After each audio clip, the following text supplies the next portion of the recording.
on the things that I've got. I'm digging in moss bags up in the sand, and after work a cold beer in my hand, picking wild berries off God's land, and drinking my buddy's homemade wine. Living Northwest wild, hunting, fishing is my kind of style.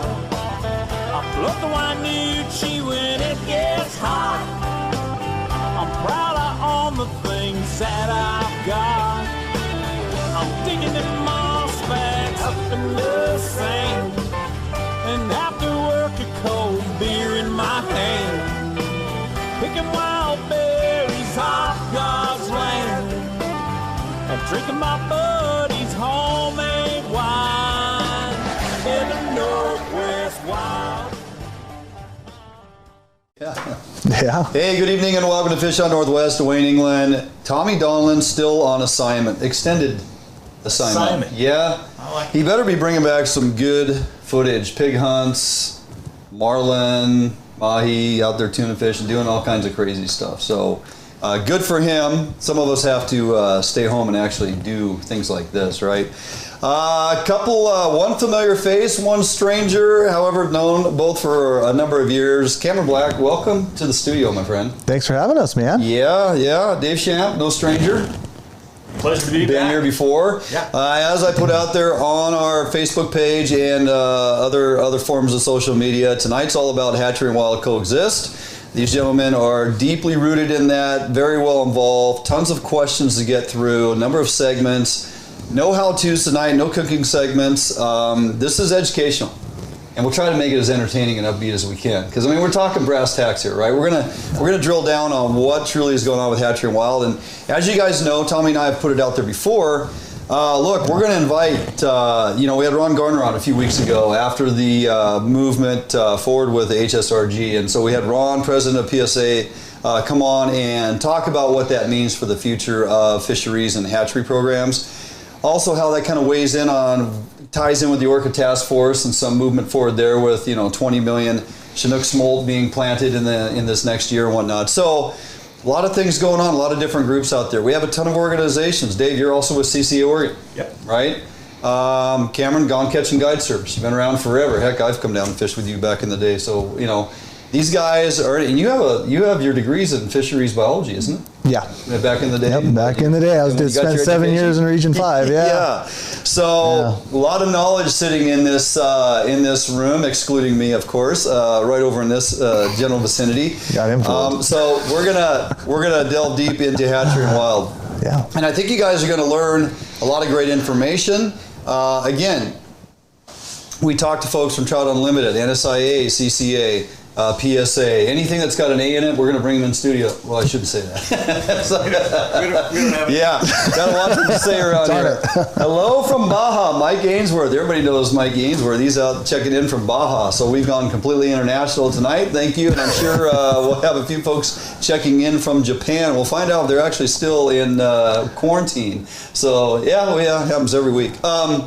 So, lots to talk about tonight. Before we get too far along, I want to remind everybody Fish on Northwest is presented by Better Homes and Gardens Pacific Commons Real Estate, located in Puyallup, Washington. Joe Maxwell and team doing a fantastic job up there. Of course, Defiance Marine, where my boat sits, awaits the final products from Ray Marine and getting my electronic screens mounted in there so we can get it on the water and test. But I got to tell you, manufacturers of the Arima, Defiance, and the Allied series, of which my new boat coming here in this next week, hopefully, is that 21-foot Mustang hardtop. Thing of beauty, man. I cannot wait to get that boat, get it on the water, and get it dialed in, so hopefully I can start catching some fish. Check out everything they have going on, defiancemarine.com. Check out their service center. If you are looking to get your boat serviced, thinking you're going to go springer fishing, you've waited You're about 2 months too late. Yeah. So maybe get looking down the road of what you really want to go after and get that boat in there, get it serviced. You still have plenty of time. And of course, we also have brought on recently Phoenix Protective Corp, phoenixprotectivecorp.com. They're always hiring, looking for persons with previous military or law enforcement experience. Phoenixprotectivecorp.com. Great company to work for. If you have prior experience, looking for work, they're looking to put you to work. Contact those folks. They do a fantastic job as well. I want to remind everybody, because if I don't, I got to hear it from Shing, the warden herself. www.fishhuntnw.com. Get all our fancy swag, all our new gear, a lot of new prints, hats. Having a hard time getting some supplies of things, man. Hats are hard to come by. Certain colors, huh, Cam? Oh, yeah. And of course, a lot of different hoodies, ladies wear, and a host of things going on within our online store. Trying to get caught up with a lot of stuff so I can start get some new blog and content lined up there on the webpage. But we have a lot going on there that ties in directly here via Facebook and all our social media. It all connects there. Jump to YouTube. Get over to our YouTube channel. Give us a subscribe. Follow what we have going on there as well. We put up a lot of content on our YouTube channel as well as here. So with that, guys, there's a lot of things going on around the Pacific Northwest and beyond. But before we delve into that, I want to thank everybody. We had kind of a fun function last Saturday. Last Saturday, what was the date? The 6th. We told you guys about last week on last week's show. Fast forward to that Saturday, we were up in Enumclaw at a buddy's house, Jason Humble, who is the creator and driver behind Washington State Fishing Group, and we got together with Washington State Fishing and our good friend Dakota Poorman. It was whiskey, fish talk, and music with Dakota Poorman. Gave away a ton of prizes. Been shipping that stuff out the last couple days. If you were a winner on that show, don't worry, your stuff is coming. Shing's got it all boxed up. We're shipping stuff daily here, and you're going to receive the stuff that you were awarded based on the, I don't know, I guess it was kind of content. The content got a little more off the rails the further the night went on because the whiskey kept flowing. And so we strive for adult content and entertainment here on Fish on Northwest. And that one was kind of like, let's just kick back and do it country style. And boy, we did. So it was a good time. The conversations were great. A lot of good questions from you guys. We drew in a host of folks from Washington State Fishing, jumped over to Fish on Northwest, and I thank you for that. Landed a couple hundred new folks that night. Appreciate the support and continue to do so.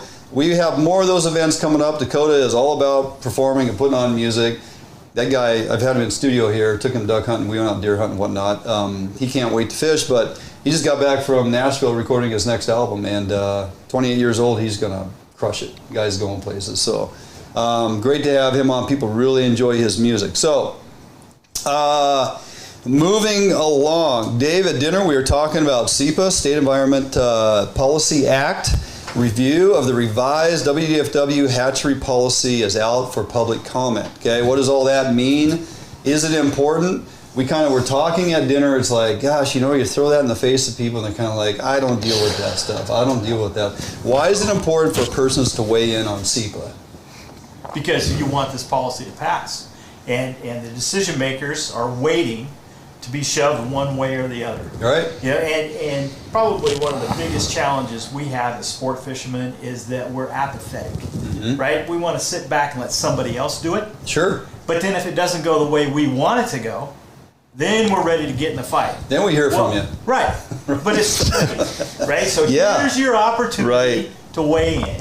And they make it as simple for you as possible. So there's a link that you can just click on the link, it takes you in, and all you have to say is, hey, I'm in favor of the revised policies. Yep. You don't have to go to any length. You don't have to explain why you think it's a good idea.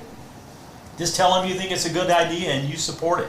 So you've got the link, you've got an email, it's going to take you less than 5 minutes.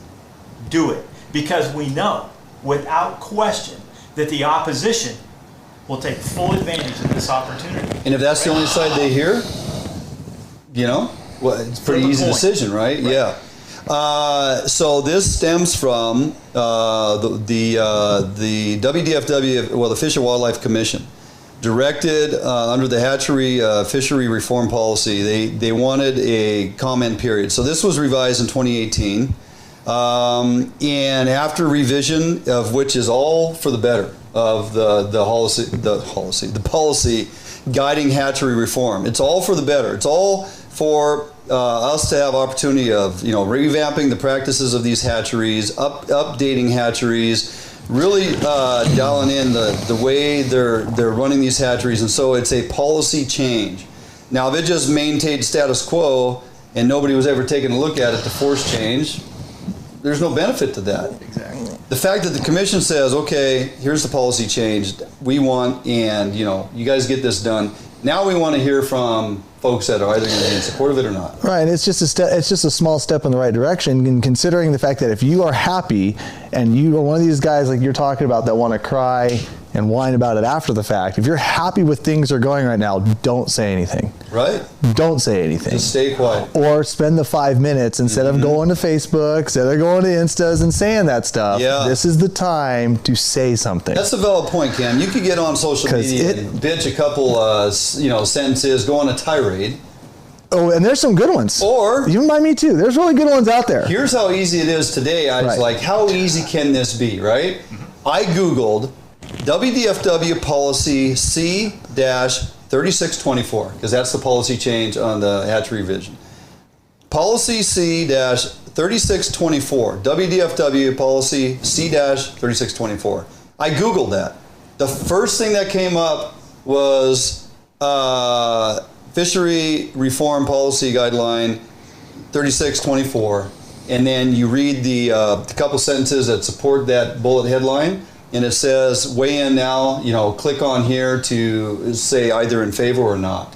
That's how easy it is. Yep. So when I want to get on my social media platform and complain about, to your point, Cam, how hatcheries are BS, this state needs to plant more fish, what is going on, how come we, there's no fish to catch, blah, blah, blah. I could simply Google that, get on there, weigh in support of, and help this move in the right direction. And if you're one of those guys that want to do it too, at the very least, at the end of the tirade, include the link at below, so when people agree with you, they can go to the link. There you go. That's how social media is supposed to work. Right. Because the reality is, if sportsmen used social media to the way we use a lot of other avenues that we use it for, we would be incredibly loud when it comes to these guys. Because you got to realize too, like unless we're going to these avenues where these managers and these policymakers are seeing this, like they're not watching the Facebook pages and the fishing pages and the stuff that we all participate in. They're not on there. No.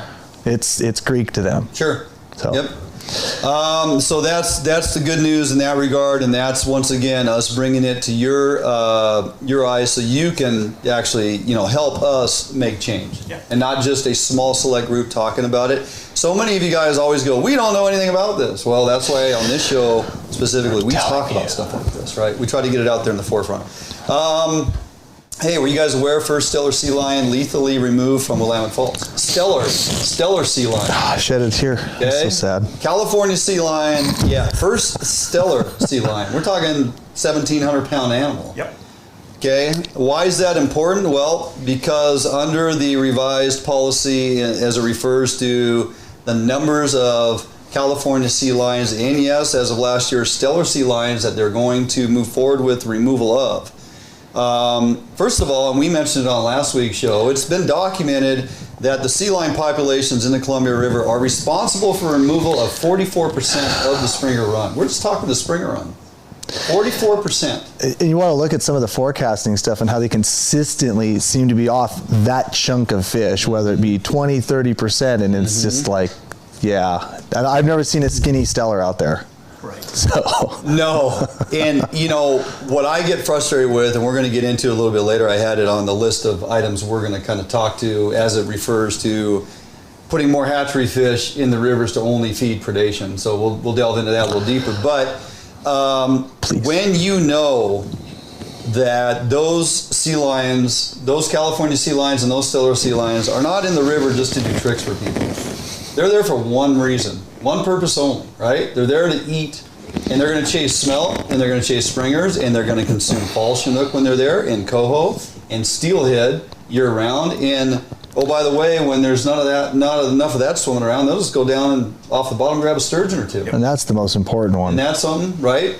And you haven't seen anything until you see a stellar come up with like a 10-foot long sturgeon. Right. You're thinking you're watching Battle of the Ages go on, and the sturgeon's going to lose every time. But those mammals are not in the rivers to just chase around and have fun, right? They are there to do one thing only. So The numbers have been set as in the reform in the guideline of how many can be removed, and you look at those numbers and you think, how is up to 540 California sea lions and certain going to be enough? But they removed those 33 from Willamette Falls 2 years ago, 2018, 2019. We went from a wild steelhead population return of 809 fish, I believe it was, to over 3,400, 3,200. Mm-hmm. It was like 3 to 4 times that, and I loved the headline on that. Wild steelhead return. It's. I mean, if we don't think that those fish those seals and those sea lion populations aren't focusing their efforts on wild fish, especially as we continue to remove these hatchery fish, we are in a pipe dream. Yeah.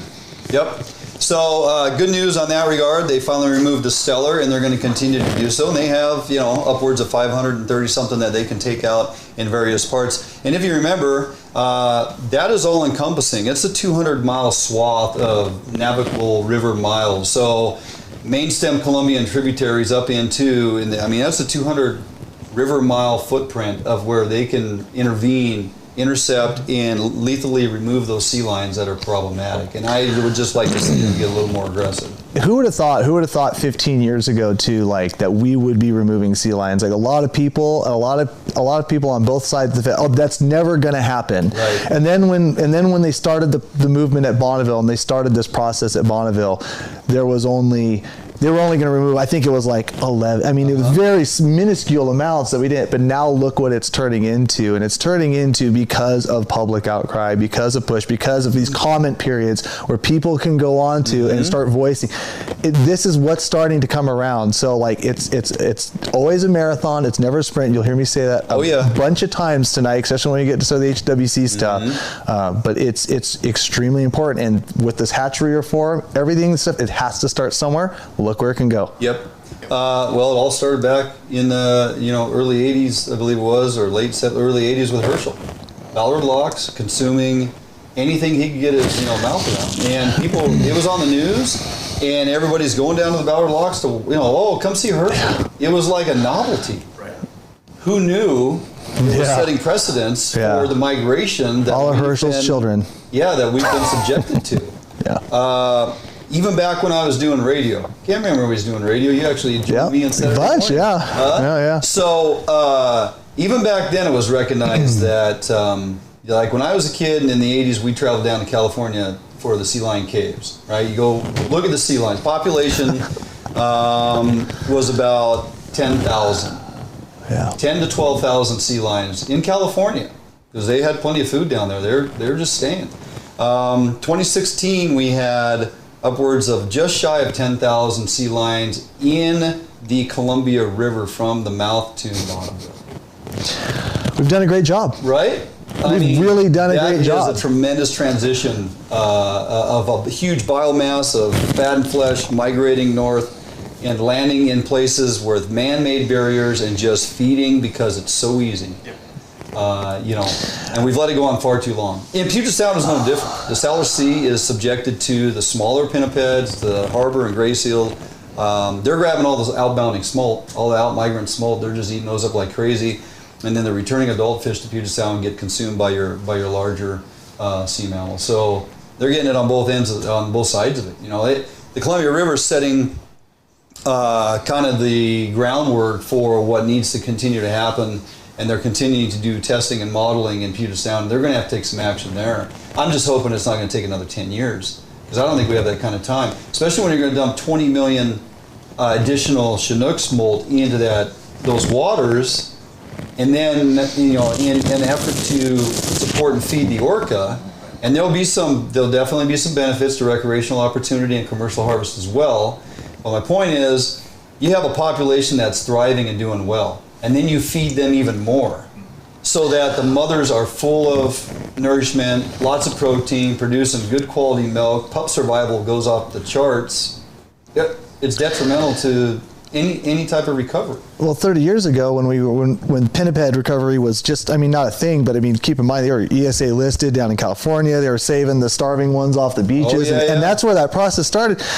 But we got that population to where it is today literally on the backs of a lot of that food and a lot of that hatchery fish. And then now the movement for the last 10 to 15 years has really been to remove those hatchery fish. And like I said, I still have yet to see a skinny sea lion. Like, it doesn't happen. I also have yet to see one come up on a nice big ocean nook and go, oh, it's got an adipose, leave it alone, right? Yeah, it doesn't happen. Okay, going to jump out for a quick break. When we come back, we are delving into all that is hatchery and wild with these two gentlemen, Cameron Black, Dave Schamp.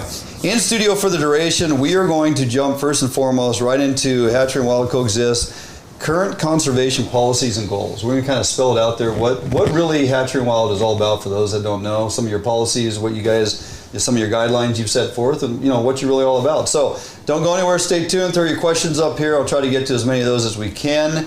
And out for a quick commercial break. We'll be right back here at Fish on Northwest. Marine is the one-stop shop for the Pacific Northwest angler. Whether you are looking for a small skiff to fish the Sound or rivers, or a huge offshore tuna machine, Defiance Marine has it. At Defiance Marine, be sure to power your boat with a Honda outboard package. Take advantage of the reliability and 5-year top-to-prop warranty on your Honda outboards. Our service department is always here to help and serve you as the customer. Did you know Defiance Marine has boat financing experts to help get you the best term rates on your new boat purchase? If you need financing for that new boat, call us today. We guarantee the best price, best service on a repower for your current boat. Defiance Marine is a Honda Premier dealership and one of the largest on the West Coast. Defiance Marine also carries all the gear that you will need. Everything from auxiliary kicker motors to fishing tackle and bait. Defiance Marine has certified technicians that are top-notch at their job. Some of the best in the Pacific Northwest at evaluating your boat issues and problems. Stop in today or give us a call for all your needs at Defiance Marine.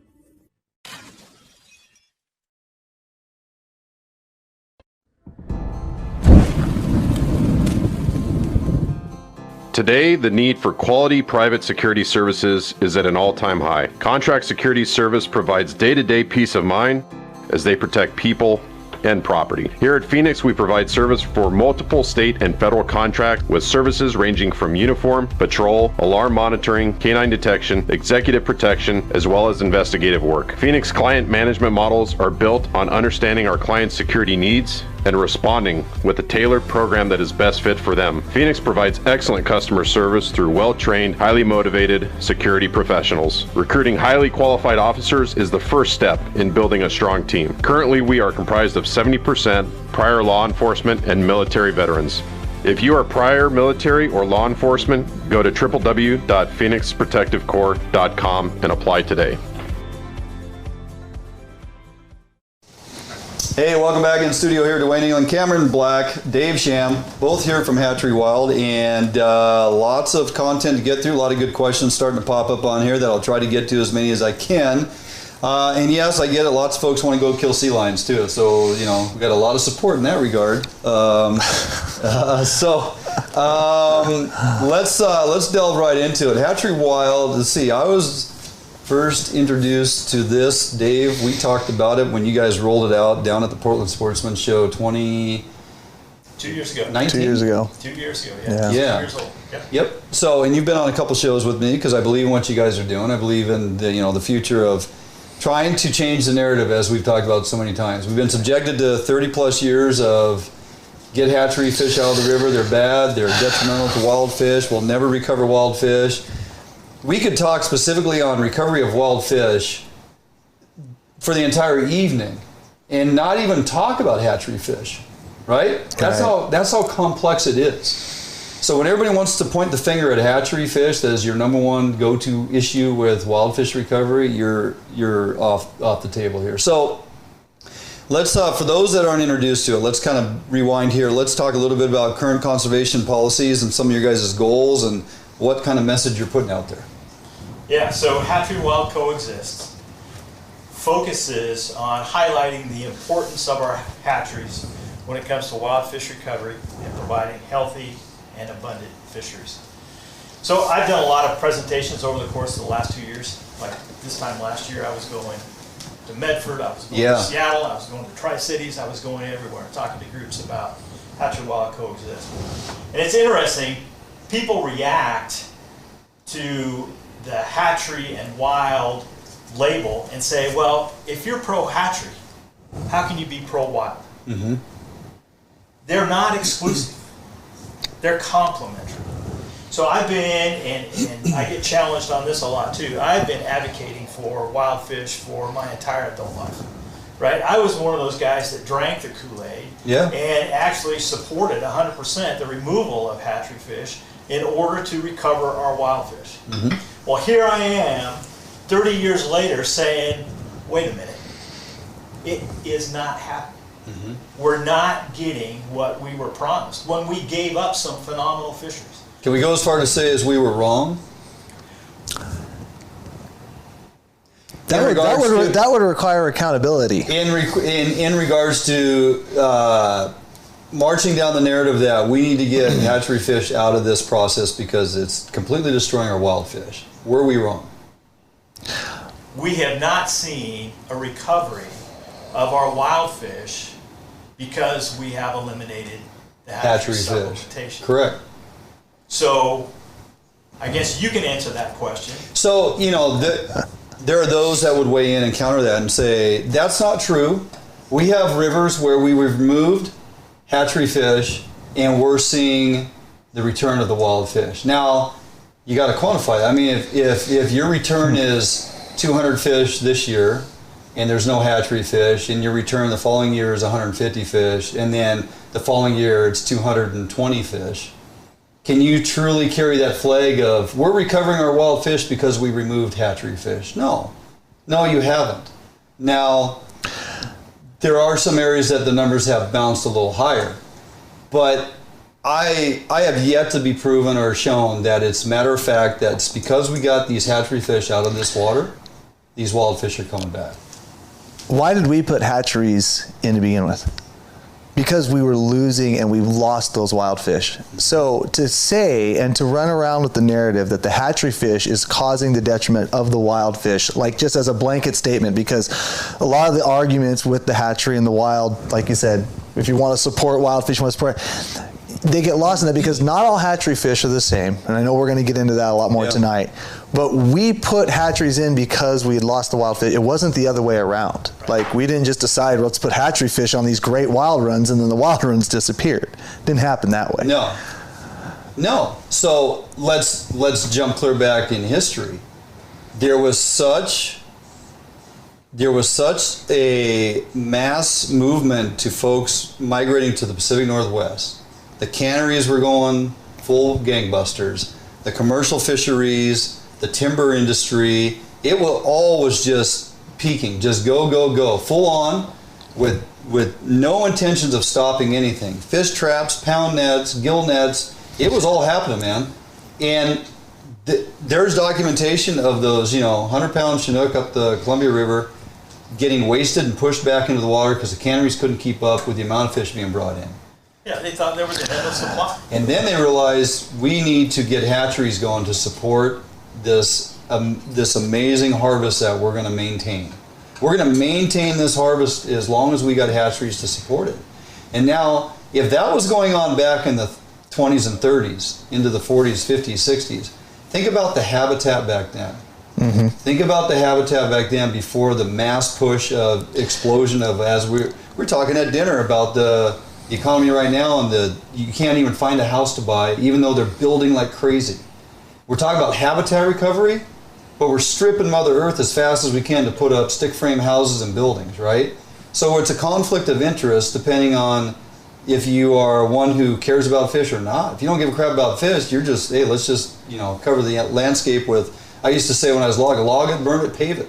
I mean, that's where we're going, right? Log it, burn it, pave it. And I try to wrap my head around this whole issue on the hatchery wild thing. And it takes me back to early times, settlers, the influx of people, the influx of industry, that point in history where we began to create hatcheries to keep up with the demand, and yet there was plenty of habitat for those wild fish to recover. Well, we actually put hatcheries in before we put dams in. Yes. And then think about what the dams have done to salmon recovery and stuff. So we saw the overharvest and we saw the writing on the wall long ago, and we felt the necessity then to keep hatcheries in, and I wonder why. And now, I mean, no one in the Northwest could say that we've made the situation better for wild fish.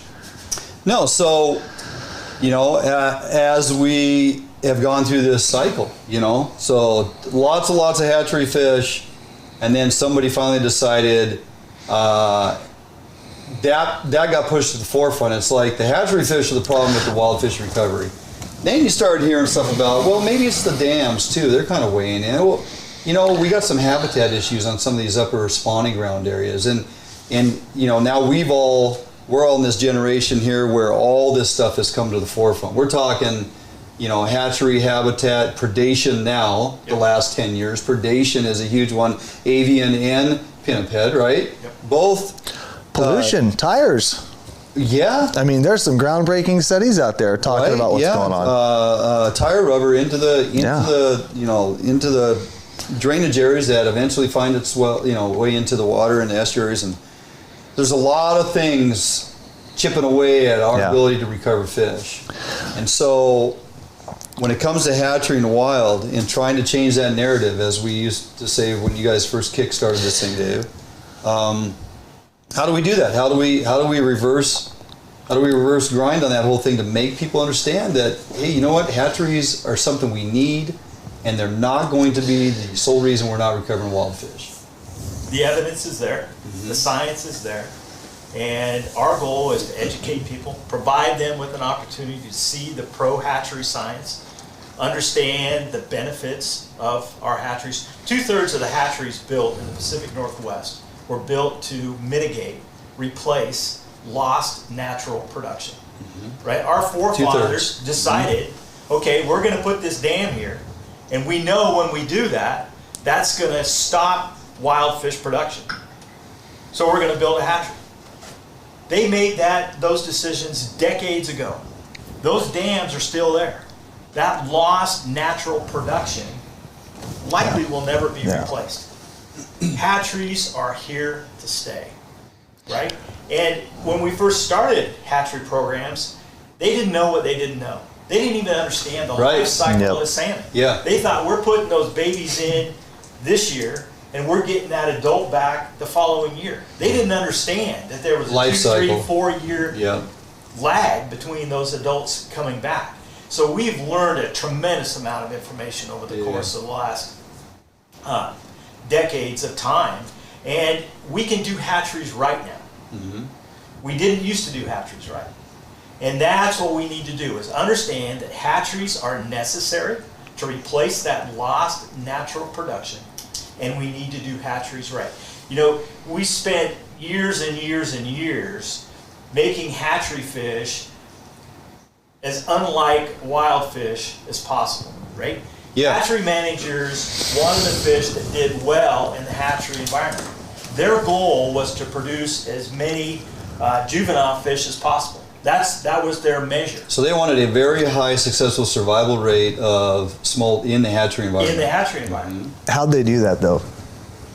They pulled other fish from other runs and moved them around. They introduced let's just be honest, they introduced non-native species into other habitats and basins. They brought fish from Alaska down and put them in the Columbia River because of something the size of those fish were bigger, right? So they bring these Kenai fish down and put them in the Columbia River and think, okay, well, we just put these great big fish in here. Driven by commercial interest. Driven by commercial interest. Right. Well, how do you think that little experiment? So, and you just said it, they didn't know what they didn't know. Right. Okay. And Cam, you alluded to it as well. This cross-seeding, you know, we've been subjected to it early on. We can't go back and change that now. That they put Skamania strain steelhead everywhere. They put Green River Basin Chinook stock everywhere throughout Puget Sound. Right? Chambers Creek. So they've changed and altered the genetics in so many rivers and so many waters throughout Washington and Oregon because they didn't know what they didn't know. Right. A lot of this stuff too, they also moved some of these fish runs into these basins where they didn't want to have interaction with their hatchery fish and the wild fish. And this was 30 years ago. Right. And there's a reason why, but if you think about the way the way these river basins are working, there's a reason why the fish don't do well during those times, because they weren't there. But we still tried to put them there. Yeah. And so now the narrative over the last 30 years changed. Well, because those fish are there, because of what we did, because we moved them there, they don't do that well. Because if you think natural origin fish in that basin don't do well there anyways, for whatever reason, whatever environmental reason. Yeah. And so that's where we start to see this. And then, of course, if you have any of those bad fish that aren't really doing well, that aren't supposed to be there to begin with, intermixing with our wild fish, that's where you start to see this rearing of the bad genetics, bad hatchery fish narrative, and that's where a lot of this stuff comes from. So when you introduce some of those non-native species into certain areas, and you expect them to do well, and they don't, and 30 years later they get an ESA listing because they're not doing well. And they're not a native fish, they're a natural spawner. Man created, and yet now, for whatever reason, NOAA looks at it and goes, well, we need to ensure that this fish survives. The problem is, other fisheries surrounding that particular strain of fish that needs to migrate through, that's your lowest common denominator that they set season on, having access to. Constraining stock? Yeah, it's a restraining stock. And so we're leaving fish on the table, hatchery fish on the table, which recreational opportunity fleet has gotten pretty successful in certain areas at removing hatchery fish in abundance when we're called to do so. And yet, when you don't have opportunity to do so, then they raise the other flag that says we have too many hatchery fish hitting the gravel. It's a vicious cycle. Right? It's happening right now too on the Washington coast with some of these larger hatchery releasing rivers. We're going to jump out for a quick break. I want to come back, talk about doing hatcheries right compared to what we just kind of talked a little bit about here, how that's changing. And I want to also, before people start blowing it up here, I had said, in referencing of wild fish recovering, well, there are some things happening for the positive in that regard too, in reference to habitat and dam removal. Absolutely. We're seeing some really good things that we are all in favor of. We know absolutely that habitat improvement, the wild populations will respond positively to it. And we can help them in doing that in different types of broodstock programs and whatnot. So we'll delve into that a little bit. Jump out for a quick break. We come back. More with Cameron and Dave right here in Fish Hunt Northwest. An Outdoor Emporium is the largest local outfitter in the Northwest since 1975, providing thousands of people affordable outdoor gear. This summer, make your next outdoor adventure more affordable by shopping at our warehouse-style pricing. We are a local Scotty dealer, offering sales, service, and repair. Located in Fife and Seattle, come visit us today. The outdoors await you.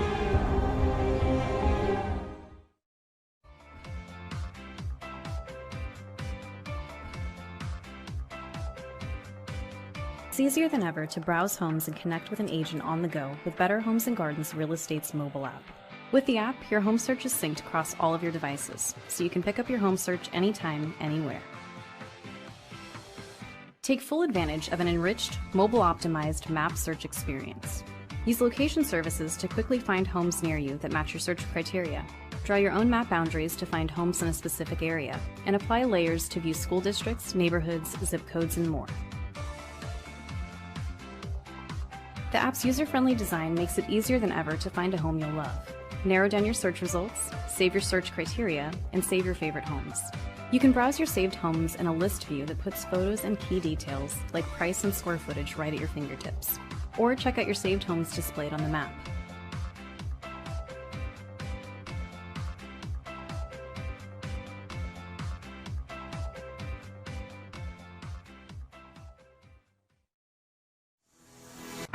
Yep, for sure. Oh yeah, big fish.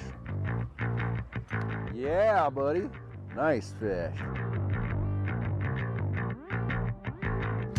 Oh, beauty. Gorgeous fish. Bobby's on the board. We got a good one.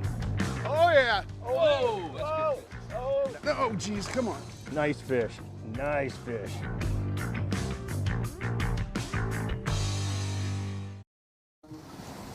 Hey, welcome back, Fish Hunt Northwest. We are here in studio with Cameron Black and Dave Schamp, Hatchery and Wild, and lots of good content so far. Number of questions that we're kind of watching through here, and hoping guys will blow us up so we can come right back at you, because that's how we do it here. Why not? Dave, you kind of mentioned, doing hatcheries right. And for so long, Cameron, we did it wrong, right? Even back when you were getting your degree and gonna decide you're gonna spend your life working for WDFW as a fisheries biologist out there in the field. Didn't happen. We're doing a lot of things wrong, right? One of the things wrong I kind of mentioned, we just seeded this entire region and beyond with Skamania strain steelhead. We figured a fish was a fish. Now we hear things about fitness. We spoke briefly of, we're rearing fish in hatcheries for survival so we can have high numbers for release, right?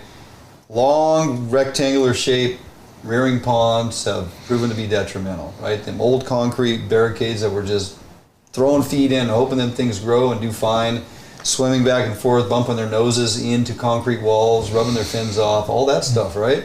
We're doing it wrong.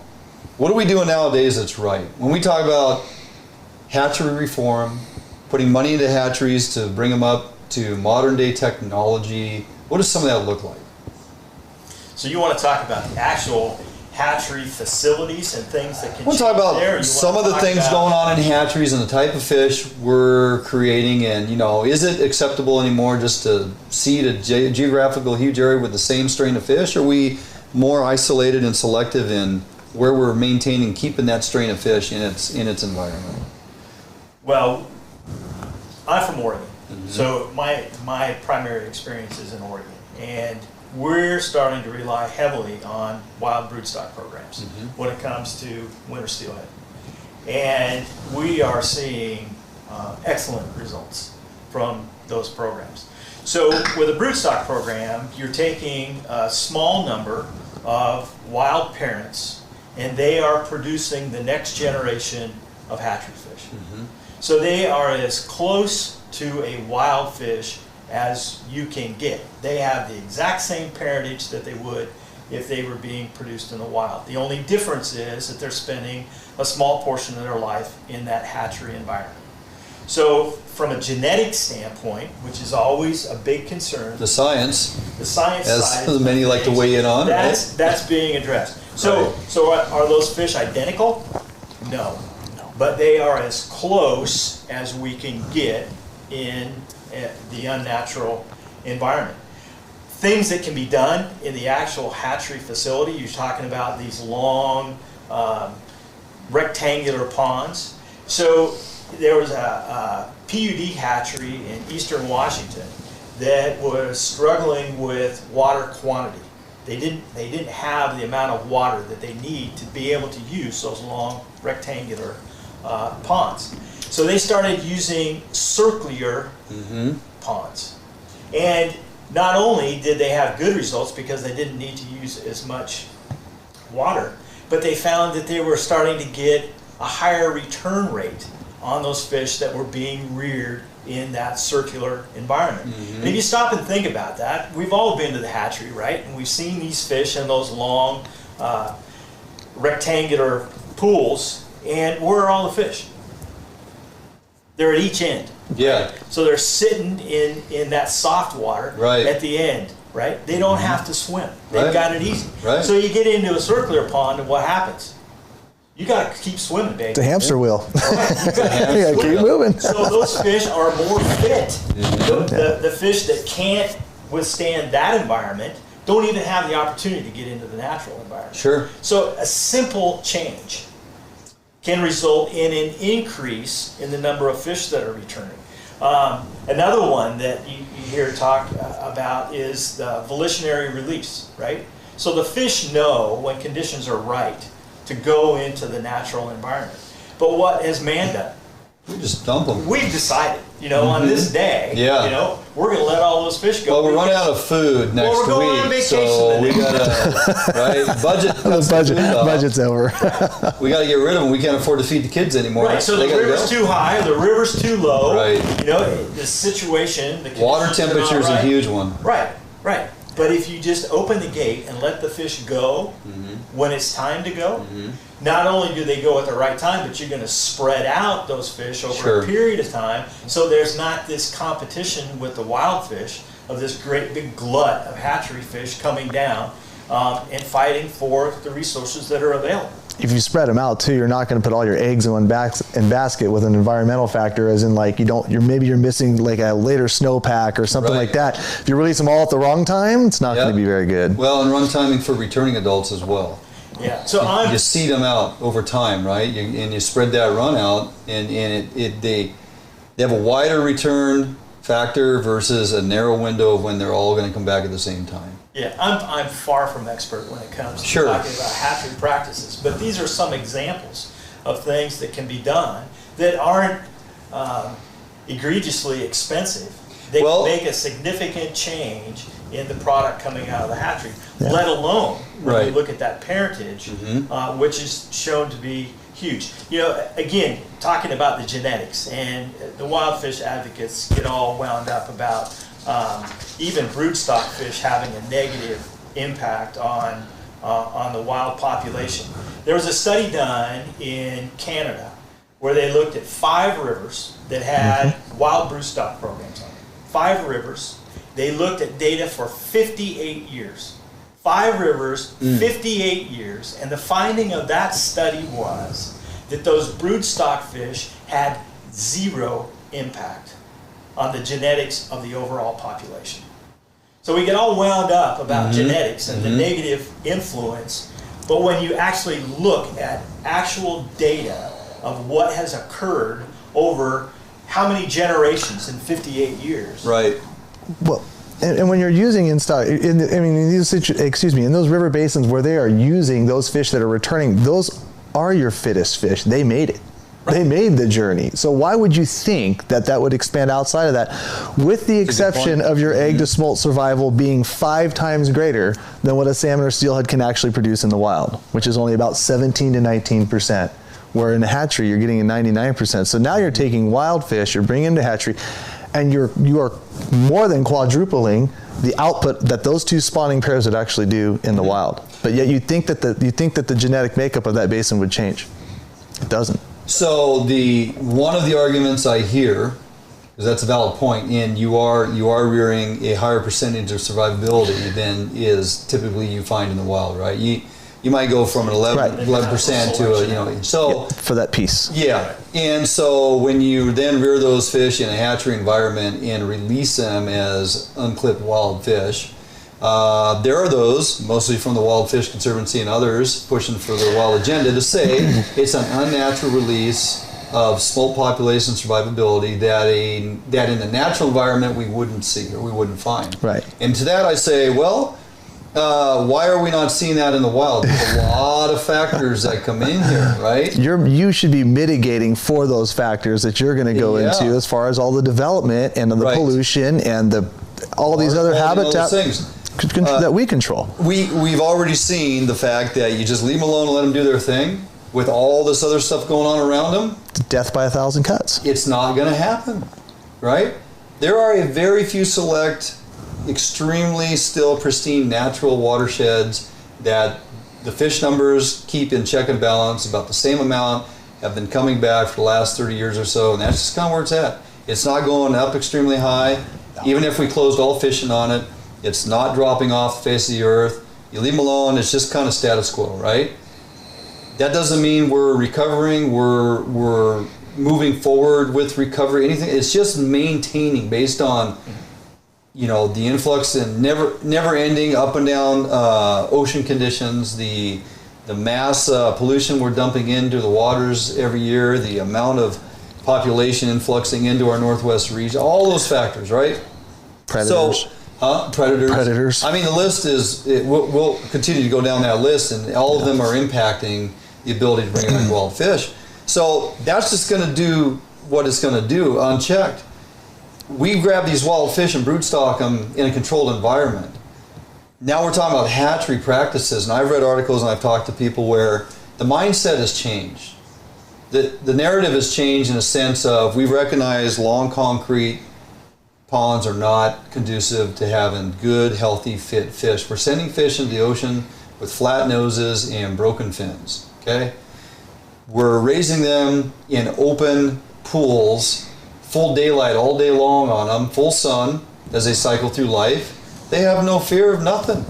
And for these fish that are surface swimmers and near shore swimmers, They have no instinctual ability or understanding to get out of the way of predators or, find cover. They don't know what cover is. So now you start developing hatcheries in these broodstock programs that have circular ponds with flow. In other words, you don't raise your triploids on a treadmill because we want them to get fat and obese, right? Right. But we want to raise our anadromous fish smolt in a treadmill environment, exercising them and having them swim in circles and get strong. You want to also have part of that in a controlled environment with a darkened opportunity that they can tuck under darkness throughout the day. They become accustomed to seeking darkness and shelter because that becomes a natural instinct to them. So we can rear and raise wild fish in a facility and release them as such, and they're going to have a much higher survivability. That's the future of some of these programs that people are starting to introduce. I don't hear any of these opponents to the broodstocking programs when they're talking about catching, rearing, and for the most part, making forth the effort for live release. Oregon's done a tremendous job. Yeah. Talked to Kyle Bushelman. We went down and fished with him and got a few fish for the broodstock program on some of those coastal rivers. 2% mortality. 2% mortality. What do you think is being applied to the Washington coast as far as all our impact rates and talking to all your guys and all you guys up here? Right? Let's think about that for a minute. I know. I know we're going to get into that. I think we want to get into that later. We really need to delve into that. But if you don't think that these programs and what's been going on, these blueprints that are up and down the coast matter, and that should matter, because it's basically taking everything that our managers are using, not against us, but in a conservative fashion, and throwing it on its face. Let's not forget to go back on that. We're gonna talk broodstock. We're gonna talk survivability. We're gonna talk percentages, catch and release mortalities. Some studies that were released that I've reviewed on this show time and time again that contradict the 10% margins that they put on. Okay. Before we jump out for a break. This in no way, shape, or form anybody in this room would have anything negative to say about the advancements in recovery as it would pertain to things like dam removal. There's a host of low flow dams in Washington State that are getting removed for good reason. No longer needed. Success of the LWA? Oh my gosh, right? Yeah. And I've had persons on this show time and time again talking about some of that and reasons why we are on board with protecting the Chehalis Basin and the entire watershed and say no to the dam because it's not needed and it would be catastrophic to the survivability of those fish. Both Chinook, wild steelhead, the whole thing, wild coho, everything, right? So dam removal, wild fish recovery in areas where it's been scientifically deemed can be achievable is something that everybody would get on board for. That's not what we're talking about when we're talking about, continuing to up our hatchery numbers, put hatchery fish in where needed, support broodstock programs where we can. There's a lot of options there. And I've said it to both of you, and I've said it to a number of people. We need to recognize wild pristine habitat where it is and do everything we can to ensure that those fish not only survive but continue to excel in recovery. Agreed? Absolutely. We need to recognize crossover where we have hatchery and wild coming together in certain streams. I say hatchery, but more so down the broodstock line to assist in recovery. Supplementation, right? Then we have to recognize that we're approaching 8 million people in the state of Washington. Oregon is not far behind in some regards as far as influx of people and the amount of folks. I mean, everybody's aware of the fact that due to COVID, we had a tremendous amount of people picking back up the fishing rod. License sales are through the roof. 17% increase? Yeah, it's almost 45,000 licenses in Washington. So, that's a lot of people. There's more and more people, right? People want to have fish. Not everybody has done it long enough where they're good with just catch and release. People want to catch fish and take it home to their table. Right. If we're going to have persons, we encourage people to take kids fishing. We encourage people to buy fishing licenses. You want to come to the northwest state of Washington, Oregon, Idaho, man, go with some buddies, learn to fish, right? And all of a sudden you're like, man, I really love doing this, and boy, I really love eating fish. And there's going to be a lot of people that want to do that. we have to have room in this state and in Oregon for the put and take mentality. It has to be subsidized with hatchery programs that are nothing but hatchery fish, hatchery fish, hatchery fish. This river is not going to be wild fish recovery. It's going to be recreational opportunity. We have to recognize where we are seeing results right now, and where we're not seeing results right now. And what's the difference? More than anything else, because you want to talk about harvestable fish numbers for those people. You want to talk about where we've had rivers for, I know we're going to get into this a little bit later, we're 22 years that are not seeing restrictions like we're seeing up and down our Washington coast, some of our pristine rivers. Why those populations of fishermen are going there because of lack of opportunity elsewhere. You want to talk about this, and there are blueprints out there where we aren't seeing those restrictions. We're seeing 6-month harvestable steelhead seasons with hundreds of boats fishing on the rivers. No restrictions. No restrictions. In 22 plus years. 22 years. They go to a different ocean. That's the only thing I can think of. They must.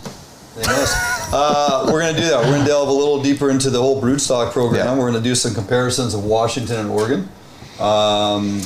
Having had the opportunity to go down to Oregon numerous times over the last several years, fishing on broodstock rivers, enjoying everything that it's all about, and trying to gain understanding as why we're dragging our feet here in Washington in regards to some of those programs. That's where we're heading. So, quick break. Stick around. Don't go anywhere. We'll try to answer some of these questions, a few of them coming in here. More with Cameron and Dave. We come back right here at Fish on Northwest.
A Northwest favorite for almost 40 years, Arima Boats are manufactured with pride right here in Bremerton, Washington.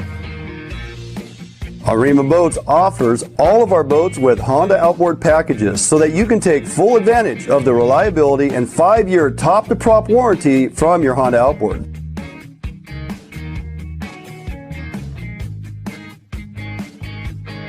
With literally thousands of Arima boats on the water throughout the Pacific Northwest, Arima boats are a proven hull design that offers incredible fuel economy and all of the amenities that a serious angler is looking for. All Arima boats are built without any structural wood materials. That is why we back our boats with a lifetime warranty.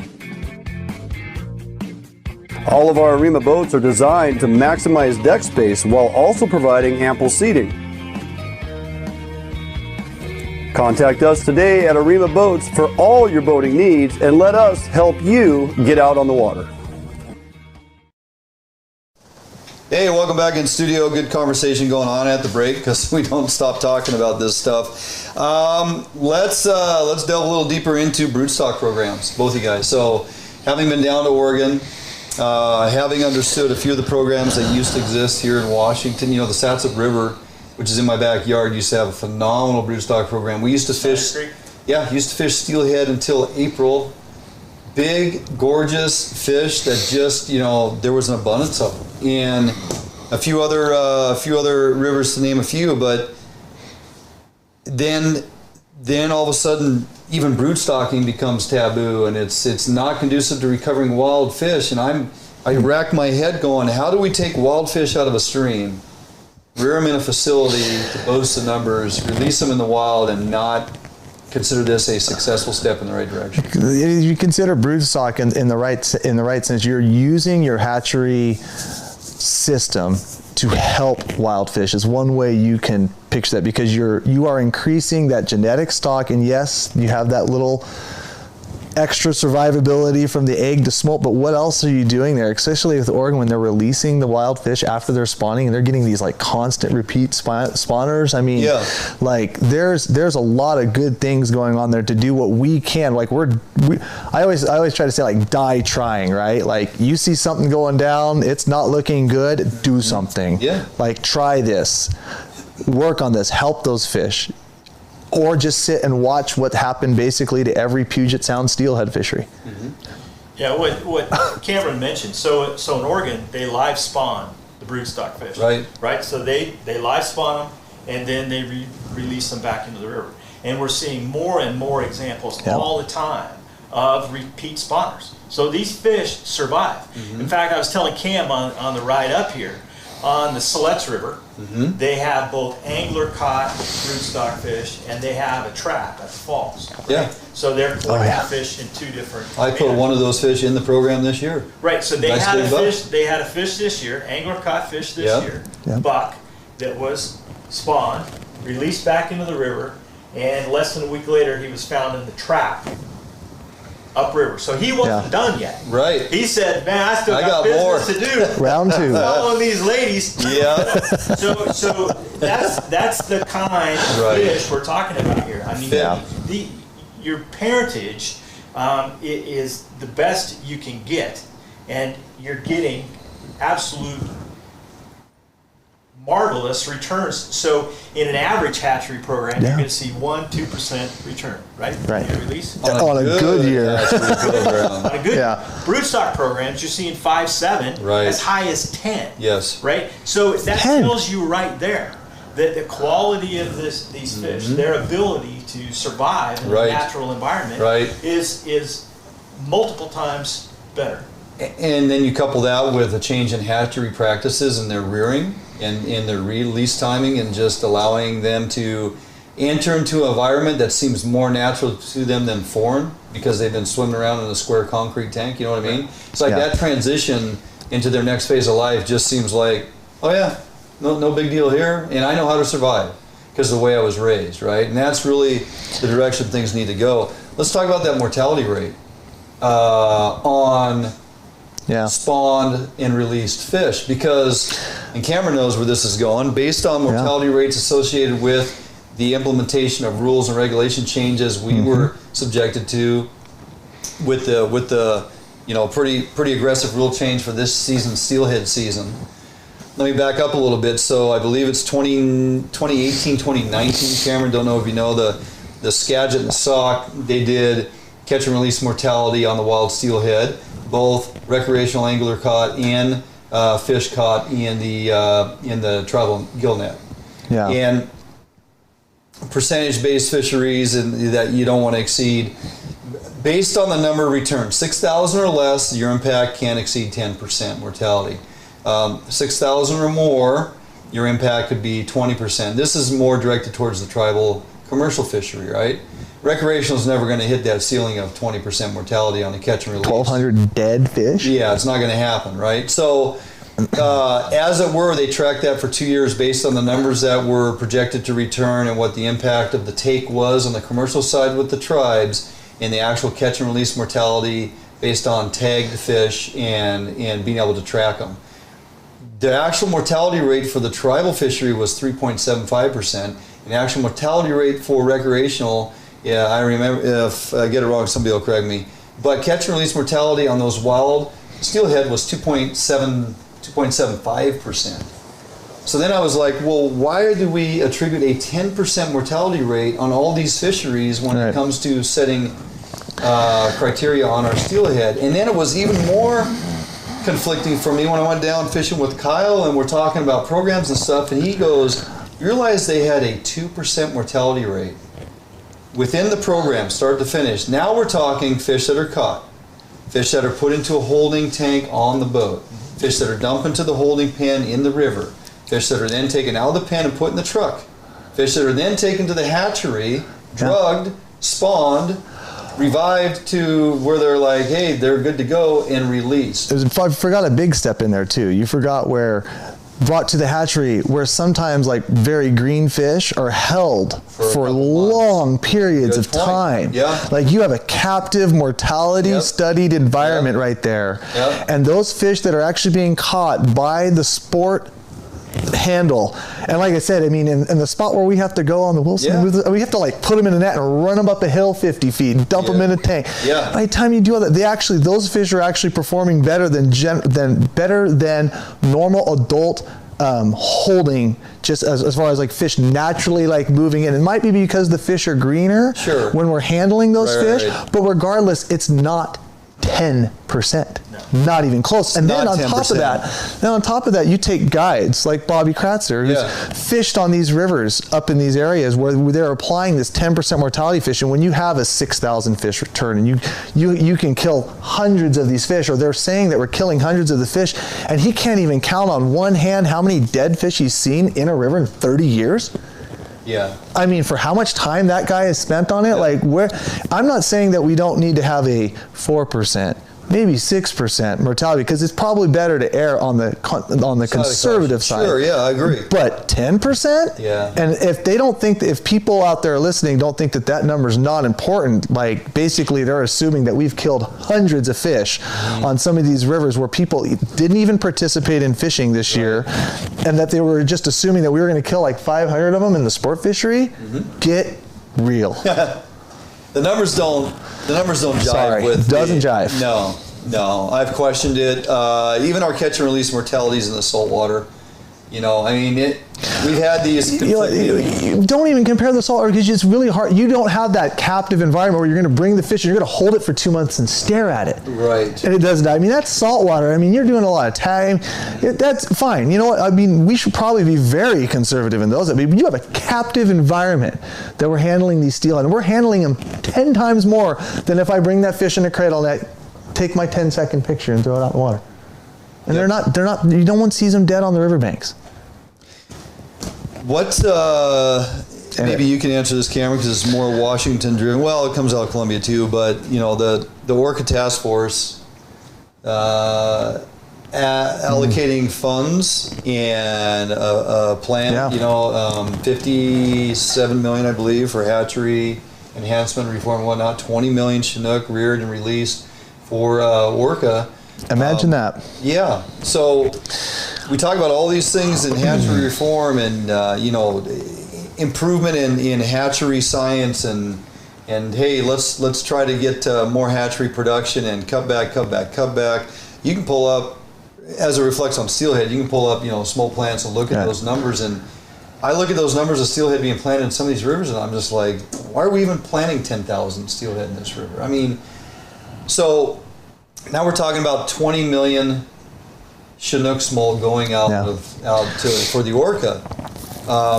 At the other side of the mouth, you have those that are talking about, you know, habitat and all these other things and predation, and so I go, well, how come all of a sudden now it's okay to release 20 million hatchery fish, but we're still struggling with habitat, and we got a tremendous issue with predation, but because of Orca, it's okay. Because NOAA quickly recognized that without the implementation of, it's on page 47 of the Orca Task Force report, if you don't put 50 more million smolts back in the Puget Sound and the Columbia River basins, you will lose your southern resident killer orcas. They are going downhill. What is going to happen quicker? Like, you talk about all these other environmental factors, you talk about the dam stuff and stuff we all need to work towards, but what could you implement tomorrow? What could you start working on, like, instantly tomorrow?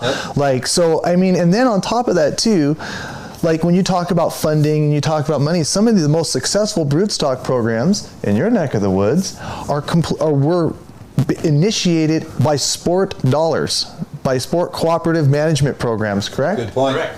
Do we want to touch on that one? Well, when these programs started back in the mid-1990s, you know, the agencies, much like what's currently happening in Washington, were reluctant. And I think that's being generous, that they were reluctant. So they kept coming up with reasons why we couldn't implement these broodstock programs. We need, you know, additional pond space. Okay. What do you need? How much money is it going to cost to get that additional pond space? Well, you know, we got a problem with our water supply. We need this, that, and the other thing. Okay, how much is that going to cost? And every time they put a roadblock in front of us, we took the roadblock down. And even when we had all that done, they said, we're going to rely on anglers to capture these fish. It'll never work. You'll never have enough interest. People won't stay engaged. It'll never work. Well, here we are 20 years later, and let me tell you, it's working. And there's so much enthusiasm that people are eager to go catch these fish, put them in the tank. You guys explained that whole process. Yeah. So people learn from that. They understand the importance of these fish. They understand that these fish are producing the next generation. They start to learn about the life cycle of these fish. They start to learn about the importance of habitat. You know, sportsmen have always been the best advocate for these fish. You look at Rocky Mountain Elk Foundation, you look at Ducks Unlimited. Right. You know, those are the ones that are out there doing everything they can to protect these resources. It's no different in the fishing community. We just need to provide them with the opportunity to get engaged, be a part of the solution, and they are eager. Let's look at what happened. Let's look at what happened this year in some of these broodstock programs and some of these native, we'll call them native, but we'll just call them just wild river basins. In Oregon, you've got situations where they are getting so much help that when we've gone down and done some of our filming projects, ODF&W has explicitly said, please don't contact us. We have more volunteers than we know what to do with. We have so many advocates that want to help, that want to do that.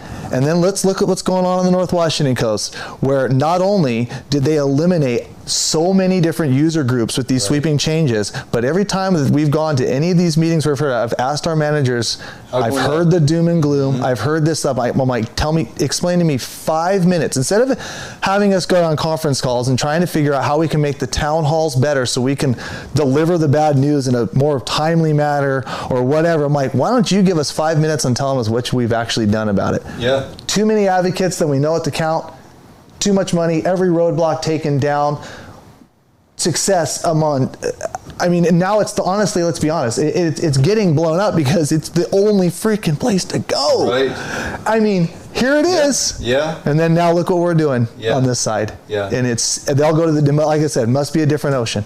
Dave, you made the comment a couple times that the programs are so successful that, you know, we don't have HSRG, we don't have restrictions. What we don't have is money. So, to a point, some of this started in the 90s.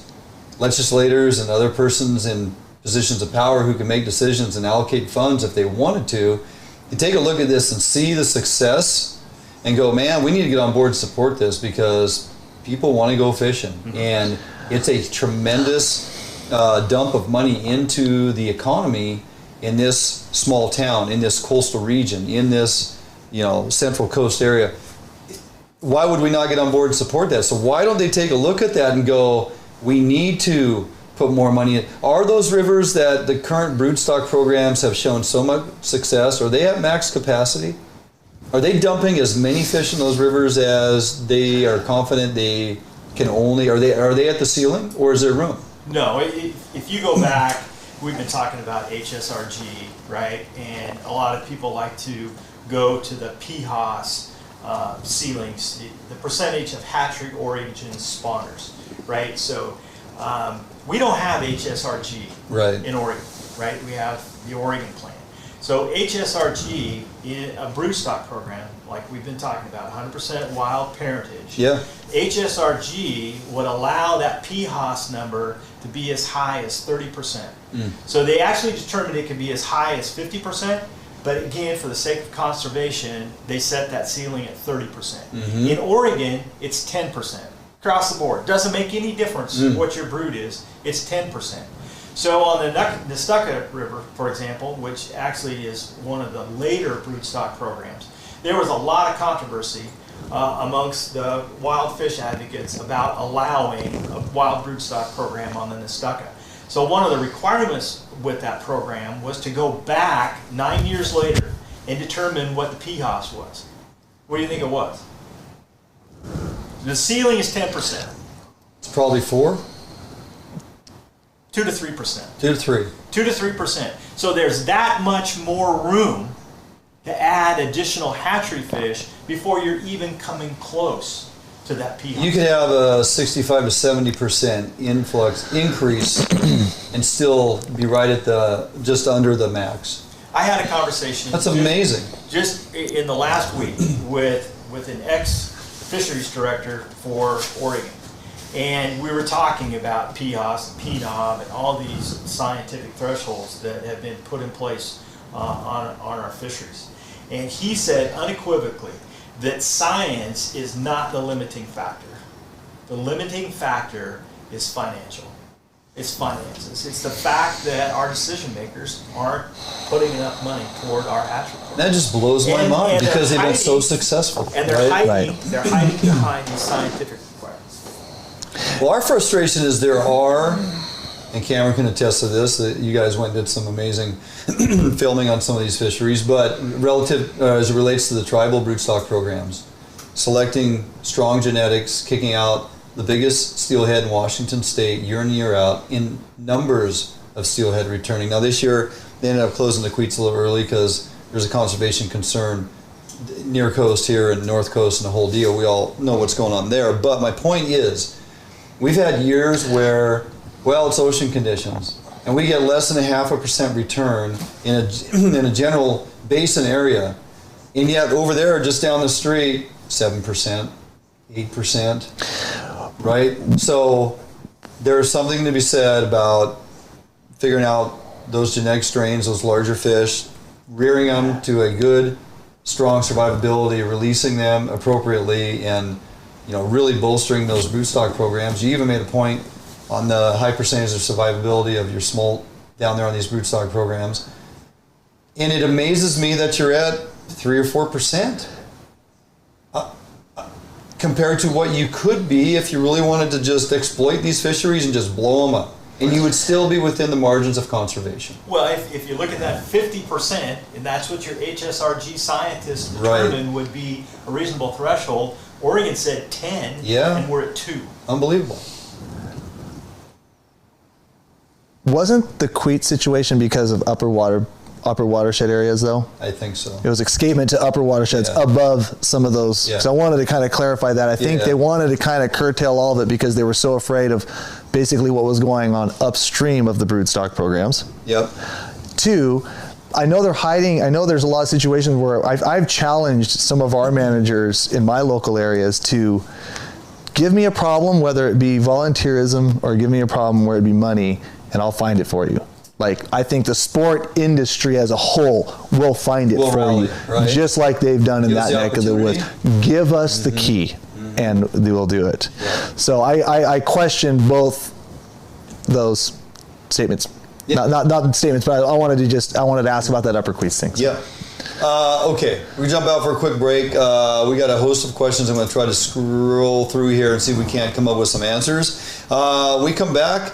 We got so many. I got so many things, notes and whatnot written down. We've bounced around a lot. But let's yeah. We'll kind of dial it back in. Let's talk about hatchery wild coexist, the status quo, what we're kind of looking at right now, and how does hatchery wild change that status quo? What's the vision? How do we start moving that cart forward as it relates to hatchery program? So, all right, don't go anywhere. Lots of activity here tonight. Appreciate that. Stick around. Quick commercial break, and we'll be back right here at Fish on Northwest.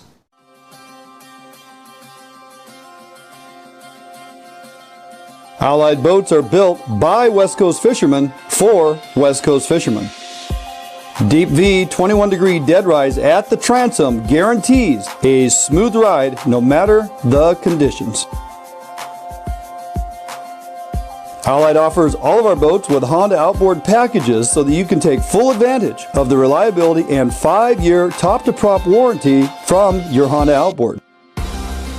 Allied boats range from 19 to 32 foot in length, so no matter what type of heavy gauge boat you are looking for, we have it for you. All of our Corsair 21-foot and larger designs come standard with reverse chine that is welded inside and out with no extrusions below the waterline, so that you will never have to worry about corrosion problems down the road. Get out on the water today in a boat that you can trust and enjoy with Allied Boats. Contact us at Allied Boats today to learn much more about our incredible fishing machines. New days, new beginnings, new friends, new loves, new dreams, new goals, new scenery, new job.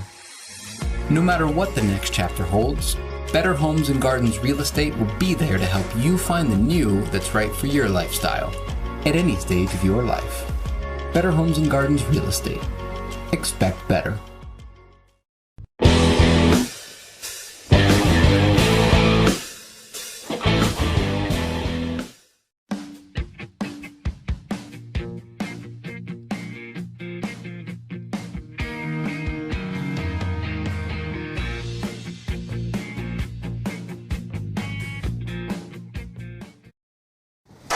Welcome back, Fish Hunt Northwest, Wayne, England, and if you're just joining us, Cameron Black, Gone Catching Guide Service, and Hatchery Wild Coexist, and Dave Schamp, Hatchery Wild Coexist, and of course CCA Oregon. Lots of good discussion here, lots of good questions. One of them that just got thrown up here, Dave or Cameron, do you guys know, or has there been any substantiated information that would show a broodstock program has been detrimental or completely collapsed or failed an existing, wild fish run or system? Not that I'm aware of. There are a variety of different reasons that they implement broodstock programs, whether it's supplementation to recreate an extirpated population. There have been examples where supplemental programs that were focused on increasing the number of wild spawners. Once the supplementation was taken away, there was not an increase.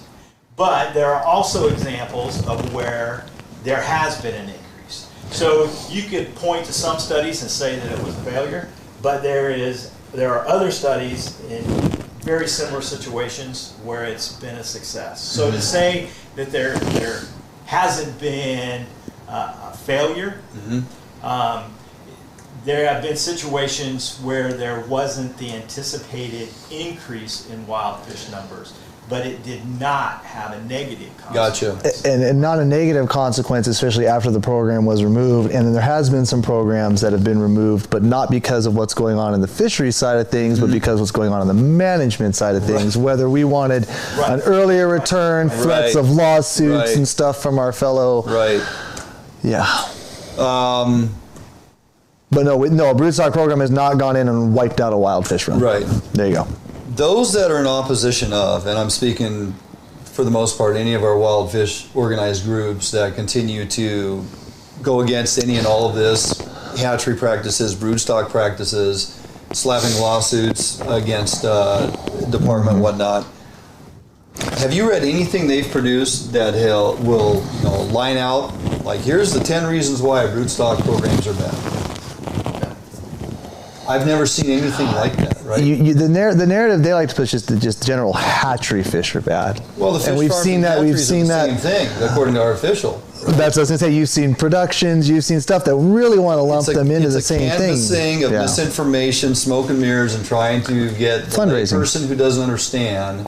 They really rely on the empathetic response. If I was a wild fish group and I go to a sponsor or a company and I go, "Do you want to help wild fish, Dwayne?" What are you going to say? Well, yeah, who doesn't? So cool. Here's my pamphlet. I'm going to pick my science. Yeah. I'm going to pick my science and I'm going to hand it to you, and you're going to read that, and you're going to be like, "Oh, I'm not going to read all these things, but that sounds good." Here you go. And now, go ahead. No, well, I was just going to jump in, and I apologize for interrupting. But if you ask that same company, are you interested in supporting the improvement of wild fish populations, and they say yes, and you say, okay, then you need to pick up your business and move it to South Dakota, because you're in salmon. Your footprint is negative. You need to pick up your business and move it to South Dakota. So how many of those are going to say, okay, I'm in? But if I can just write a check and feel good about having written that check, now I'm doing my part, right? They don't understand the whole complexity of this whole thing. Yeah, and it really is complex. Right. And there's fewer of us than there are of them. And I mean, these other organizations are using this tremendously to their advantage. Sure. I mean, $1.5 million a year annual revenue to that organization. Well, I mean, and Duval, Washington. Yes. And if you have 8 to 10 employees that are making $100,000 a year, I mean, you're looking for these things to work on. You're looking for these programs and this narrative to push. I mean, and that's what you're being paid to do. That's why, as we've covered here multiple times on the progress of this Skycomish Summer Run program, it's been in existence for 62 years. Is now looked upon as an ESA listed stock of fish because of the, is a North Fork, South Fork, and the practice. This is a man-made run, trucking these fish above the falls, and now it's an ESA listed established steelhead run. And there is an individual who works for an agency who was on the panel to help create the doctorate to make sure they're checking all the balances and say this is what we're doing moving forward. And then they implement the program to continue, and they're going for their permitting, and NOAA's reviewing it, and they turn around and go, well, we're going to sue if you put these fish in. I mean, you just can't make this stuff up. It's easy to do that when you can threaten lawsuits. You can remove 100,000, 200. We've seen this along a bunch of different places on the Columbia Basin, where we can remove 200,000 fish, but the real where the rubber really meets the road with some of these other organizations that are removing these fish is they get those fish removed and they're done with it. They walk away. They're looking down the road at the next fundraising event. They're looking at the next target. They don't suffer the consequences. They don't suffer the consequences from that legislator's local economies district. Right. They don't suffer the consequences on the weight of predation that is now put nothing but solely on those wild fish. They don't suffer the consequences, which is what's happened on the Washington coast with them removing all these hatchery runs down in the Columbia Basin. That put those sport anglers on the Washington coast. Yep. Absolutely. Yep. And then they also don't suffer the consequences because they've starved orcas in this situation too. And like I said, I mean, when you have hatchery populations that are feeding orcas, and the population of the southern residents are in lockstep.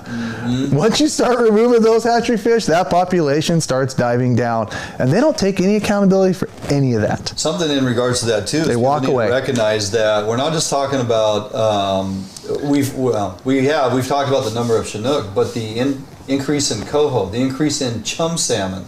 There were a couple of those articles that came out that said, well, orcas prefer Chinook salmon. They want to exert their energy and go after the most bang for the buck, so they're going to chase Chinook. And I attributed that to, if you're a homeless guy walking down the road and you're starving, and there's a cheeseburger laying on the ground, you haven't eaten for 4 or 5 days, and you prefer to have a hot dog, and you look at that cheeseburger and go, yeah, man, if that was a hot dog, I'd be all over it. But, no. There were other scientists that finally came out and said, look, if there's an abundance of chum salmon swimming through and them orcas are hungry, they're going to chase chum and they're going to eat them. They're going to eat coho and they're going to eat Chinook. I think a lot of it, too, has to do with, timing. If you have, larger Columbia River Basin populations of Chinook, when they're moving down through and alongside the Puget Sound, that supplements that, and they're earlier than some of the Puget Sound things too. So but that's why they also called for 50 more million to be planted. And the increase in springers. Yeah. Because timing, runtime, as you just said, right? Spring Chinook is a huge contributor to the migration and that timing of those southern residents moving back and forth between Columbia and just... In the Columbia River Basin, too, on some of our tributaries, we're having to take a little bit more of a restrictive measure this year, even though our runs in some of these tributaries aren't strong, but they're actually going to try to collect more brood in some of those situations, so we're going to kind of pay for it now. Yeah. Kind of thing. But yeah, I mean, they're finally... But like I said, I guess if NOAA says make 50 million, you're going to make 50 million. So, changing the status quo. Status quo, to me, both you guys, has been this brainwashing of the general populace for 30 plus years on these hatchery fish are terrible. Hatchery fish are bad. Right? And the reason we've lost so many wild fish is because of all these damn hatchery fish. They're fighting for food, they're fighting for space. The rivers are overrun with max carrying capacity because we're putting too many hatchery fish in. And a lot of that couldn't be further from the truth. But that's the status quo. How do we change the status quo to get people to understand that, no, based on everything that's going on and what we understand now and the change in direction of how we're managing our hatcheries and what science is telling us we need to do and how we can be successful, how do we get that message out there? How do we change the status quo? That is a huge challenge, right? So we're trying to undo what's been done now for 30 plus years, for decades. And even the angling community, a large percentage of the angling community buys into this hatchery fish are bad thought process. They don't understand how reliant we are on hatcheries in the first place. 90% of the salmon and steelhead swimming in the Columbia River begin their life in a hatchery. 90%. 90%. Yep. I may be exaggerating. I think the actual number is 88%. Called 75, it doesn't matter. I mean, that's a... 75% of the salmon harvested in Puget Sound begin their life in a hatchery. Correct. 75% of the salmon and steelhead harvested in Oregon come from a hatchery.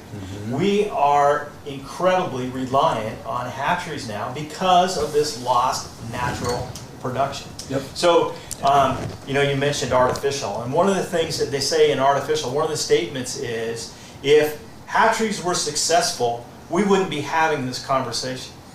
The counter to that is, if hatcheries weren't successful, we wouldn't have any fish to catch. And again, we wouldn't have the conversation because nobody would be fishing. Right. I was going to say, Right. unless we all move. Right. South Dakota, or wherever we're taking our business to. So we need to educate ourselves, and Yes. we need to educate others about the science when it comes to hatcheries. Yet we did a bad job. A century ago, we were doing a bad job. Horrible. We can do better now. We know how to do better. And that's what we need to push for. Better hatchery, responsible hatchery practices. But people need to understand how important these hatcheries are to fisheries, to our economy. Everything revolves around fish and fisheries in the Pacific Northwest. I mean, look what's happened to these small town economies up and down the west coast of Washington with these restrictions that were put in place this last season. Hatcheries, when used the correct way, are a tool to keep around our in-basin genetics for when we finally do fix some of the other issues. Is one way I explained it to some extended family who watched artificial and maybe showed up to my house one time wearing a sweatshirt with a certain brand on it that I had to explain to her, and get that off. Oh boy, I'm like, I told her it was awfully convenient in 2018 when artificial came out, that it was also the same year the Orca Task Force study came out. Right. So we need to educate ourselves, and then we need to educate others. Yeah. People need to understand that hatcheries are not the enemy. Hatcheries are not the problem. It's a tool. On a scale of 1 to 10, hatcheries are about 0.5 Yep. when it comes to the detrimental impact on our wild fish. And we need to do the same with our decision makers, you know, legislators, commissioners, everybody that's involved in making decisions related to our fisheries need to understand. They've been hearing the anti-hatchery information. We need to provide them with the pro-hatchery information. You know, and we've taken some bullets from folks that say, well, wait a minute, you have a responsibility to give both sides. No, we don't. Our responsibility is to provide the pro-hatchery side of the information. Yeah. If you want the anti-hatchery side, there's Go to the other side. There's There's plenty a- of websites you can go to. Pick your sides. We focus on the pro-hatchery, and we don't apologize. I appreciate Well, the results speak for themselves. Right. There you go. Yeah. So take it all. Take every paper, put it in the trash. We'll jump out for a quick break. We come back. We still need to tackle. Got a series of videos in the works coming out. Some projects coming up with Hatchery and Wild, right? To do that exact same thing. Right. We're talking about. Right. Perfect. Okay. Jump out for a quick break. Don't go anywhere. Lots of folks still hanging around. That's always good. Like people to, watch what we're putting out there, or we're just wasting our time. These gentlemen aren't going anywhere. Fire off a few more questions before we call it a night, and we'll be back right here in about 2 minutes, right here at Fish Hunt Northwest. Defiance boats are built without any structural wood materials. That is why we back our boats with a lifetime warranty. All of our Defiance boats come standard with large fish boxes that are fully insulated so that you can ice your fish properly all day. Defiance boats feature a 21 to 22 degree dead rise at the transom and a large reverse chine for incredible handling and stability offshore. Defiance boats are foam flotation filled and unsinkable for the ultimate in safety while fishing offshore. Defiance boats feature fuel-efficient hull designs with large fuel tank capacity so that you can have maximum fuel range for making long offshore runs completely safe and affordable. All Defiance boats come standard with self-bailing decks for improved safety while at sea. Defiance Boat offers all our boats with Honda outboard packages so that you can take full advantage of the reliability and 5-year top-to-prop warranty from your Honda outboard. Defiance Boats for all your boating needs, and let us help you get out on the water.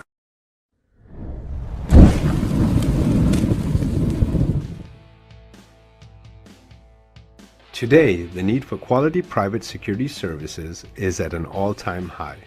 Contract Security Service provides day-to-day peace of mind as they protect people and property. Phoenix Protective Corporation strives for excellence. Above all, Phoenix security officers are managed by leaders trained to inspire and encourage greatness. Here at Phoenix, we provide service for multiple state and federal contracts, with service ranging from uniform, patrol, alarm monitoring, canine detection, executive protection, as well as investigative work. We here at Phoenix are looking for highly motivated individuals to apply. If you're a vet, retired or active, and would like to work with us, please apply. To give away more stuff, welcome back in studio, New England, and inviting Mike Olson to the platform. How you doing, buddy? Doing good. Mike Olson Outdoors, known in the industry by many. You got a lot of connections, man. I tell you, if I can make it work for these guys, it would really be beneficial. Yeah. Yep. Yeah. It's happening. Beneficial. Beneficial. Beneficial. That sounds like a movie. It sounds like it should be. Sounds like it should Could be. Beneficial. There's your counter. And you know what? Great segue, Mike. Nicely done. Because we're talking about a series of videos in the works. Write that down, Cameron. Beneficial. New series coming out by Hatchery and Wild. Let's talk about some of the projects in the works and where this is heading next. Yeah, well, and that is a perfect segue. So we mentioned a couple times tonight a movie that was produced by Patagonia a couple years ago called Artificial. Yeah. And it's about an hour and 20 minutes long. And I would encourage your viewers to go have a look at Artificial because it illustrates how far the anti-hatchery folks will go to press their agenda. That film is littered with misrepresentations, false information, doing everything they can to convince the viewer that hatcheries have caused the decline of our wild. The viewer that's never picked up a fishing rod probably in their life. And that's exactly right. So they're focused on the non-angling public. These people don't know the difference between a crappie and a tarpon. Yeah. Literally. Fishing is not important to them. No. Right? And Artificial paints this picture that is not accurate. So, to counter that, we've been talking about how we're going to change the narrative. Hatchery and Wild Coexist is producing a film called Beneficial. Right? So we've got Artificial, now we've got Beneficial.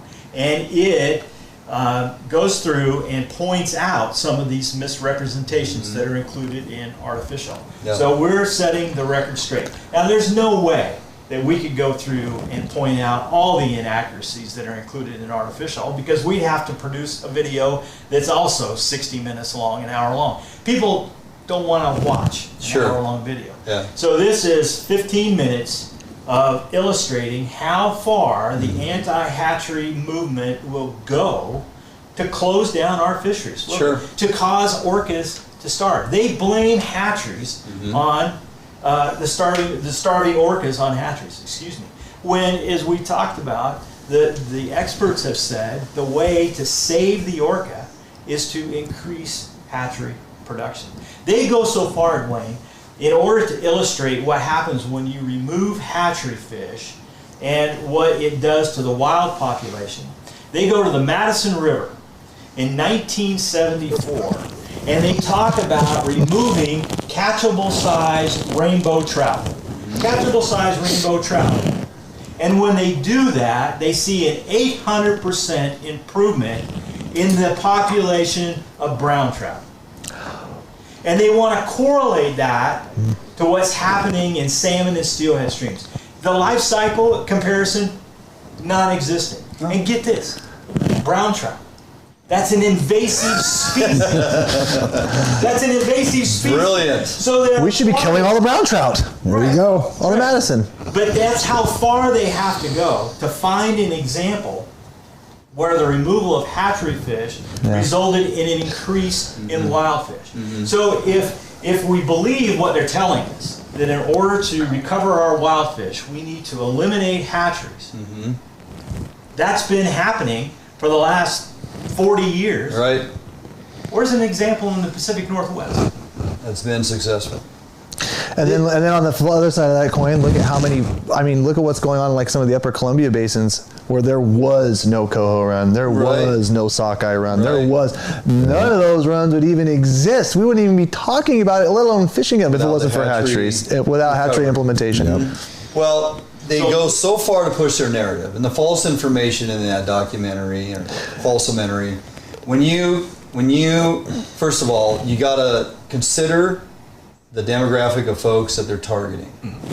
The hoity-toity wine drinking, sipping parties, and the venues that they showed these in highly dense populated areas of society, okay? Wineries and breweries. Yes, okay? They made it an event. Come out and watch this event and look at the creation of our film and then get educated. Problem is, they're watching things. 11% of us are picking up fishing rods. Right, not one of those people would understand this Madison River correlation. No, so if you're gonna push that false narrative, you're gonna push it out to the 75+% folks that don't fish, who this is their introduction into what a hatchery program is about. And you mean there's no difference from what they're doing at these hatcheries that are on land compared to these net pens floating out in the Puget Sound? Or a successful Broodstock program? So you got to look at who they pushed it on to. Now you guys are going to come back with a rebuttal because it's factual, right? And there's a purpose of it. Results. Yes, and you're going to get that out. Sports anglers and fishermen and women are going to want to watch that just because it's about fishing and it's educational and it's well done and it's going to be good and we're going to blow it up here and we're going to push that out amongst our 11% community. The problem is we got to educate false narrative amongst all them people, because what happens, and this is where I'm going with this. Now I'll take this back to little stroll down education lane that Lauren Culp actually presented to me. It was in his book. He wrote about it. The mob mentality, the reactionary emotional response, and the mob mentality that weighs in and propels an initiative to get pushed out there. And right next to the girls selling Girl Scout cookies are the men and women who are pushing the petition to sign. Get this on the ballot. Don't you want to see hatcheries go away so that we can bring back the wild fish in the Pacific Northwest? The wild fish in the Pacific Northwest are, a token of what this is all about. And if they go away, we lose everything. Well, yeah, I'll sign that. Yeah, I'll sign that, because 11% of us are, meter dose getting into the grocery store from time to time, and the mass amount of folks that are showing up have no idea. And my point is, they did this with hounds and predator hunting. Right. They did this with the removal of hounds for hunting bears and cats in Washington State. They got the Humane Society to jump on board and put a bunch of money towards the propaganda. They pushed it out there. They had persons sign petitions. They got it on the ballot, and the majority of folks who are uneducated, didn't understand, signed yes on that voting ballot to get rid of. Don't you think it's cruel to use dogs to hunt mountain lions and bears? Well, yeah. Why would you want to do that? And it goes away. Same thing will happen with hatcheries on mob mentality, emotional response, and pushing it to the voters, because a higher percentage of people voting don't fish. And you would think that pushing a baby dead orca around downtown Seattle for 2 weeks wouldn't elicit a mob mentality from those people if we just position it correctly. Why is that happening? Well, there's no fish. Why is there no fish? There's no hatcheries. Yeah, you'd think that would be a very good card held in the deck, and I think, and unfortunately, we're going to have to. Yeah, great opportunity. So, Beneficial is the first video, and it is 90% done. It should release here in the next, fingers crossed, in the next month anyway. We're also doing a longer, more feature film where we talk about the history of hatcheries, why we have hatcheries, the importance of hatcheries, and the improvements that can be made when it comes to our hatchery facilities and the fish that they produce. Probably another 3-4 months before we have that one complete. And then the ones that are actually the most exciting to me, and this drives right to the point that you just made. So these are smaller, or excuse me, not smaller, but shorter videos, 1-2 minutes, making the point to the non-angling public why hatcheries are important to them. So it goes along the lines, if you love salmon, you love hatcheries. If you love orcas, you love hatcheries. And connecting that, right? Yeah. So if you like to eat salmon, you like hatcheries. Yep. Right? You like your salmon sushi. If you like the nutritional value that comes from eating salmon, one of the best foods that you can eat out there, you like hatcheries. Right? If your kids like to go fishing, you like hatcheries. If your economy wants to thrive, you like hatcheries, right? So there needs to be this connection to that 89% out there that you're speaking of that don't understand the significance of hatcheries to them. They don't fish, so they think, well, why do I care about hatcheries, right? Hatcheries, and I feel good because, everyone. Right. But the reality is that hatcheries are intertwined in our society, in our economy, in our culture, and everybody needs to stop and realize how important our hatcheries are. Did you guys think back when you were in grade school? Did you have a point in grade school, at any point, 2nd through 6th grade, whatever, where you remember either having biology where you actually hatched fry out and understood and got to go release fish into a creek or something, and or ever take a field trip to a hatchery? In other words, it was part of biology back then in school as a kid, learning the importance of fish in the Pacific Northwest. And I'm not so sure, I know there are some programs that kids are introduced to in some of the schools, but I'm not so sure how widespread that is now on an educational level to the kids in the state of Washington. I think that's something that needs to be looked at, that they're missing out on an opportunity to understand something that's so critical to what it is in the Pacific Northwest that separates us from so many other parts of the nation. In the amount of different types of fish, we learned the 5 different amount of species. We learned the difference between salmon and steelhead. I mean, we got to learn this stuff as kids, right? Not to mention all the other types of fish that are out there within the waters of understanding Puget Sound and going to the aquarium, and just the basis educational components that revolve around salmon and steelhead in the Pacific Northwest. Well, and the cultural significance of our salmon and steelhead populations. I guarantee the tribal kids for everyone about it, right? Absolutely. It's their heritage. Absolutely. It's part of who they are. And they will never stop educating the importance of that. And it starts at a very young age in the tribal communities, and hats off to them for doing it. I think it's a lost, recognized importance amongst growing up here in the Pacific Northwest. What it really means is understanding part of, that heritage for persons who reside here, who were born here. Such a big part. I mean, I don't know, when I growing up, I don't know, I had very few friends that didn't grow up fishing here or there with their parents. Had the old Bayliner, with the old Merc on it, or the old Olympic hardtop, I mean, it was just, Lake Washington was just, I mean, every year, going down Lake Washington, it was just, I don't know anybody that didn't.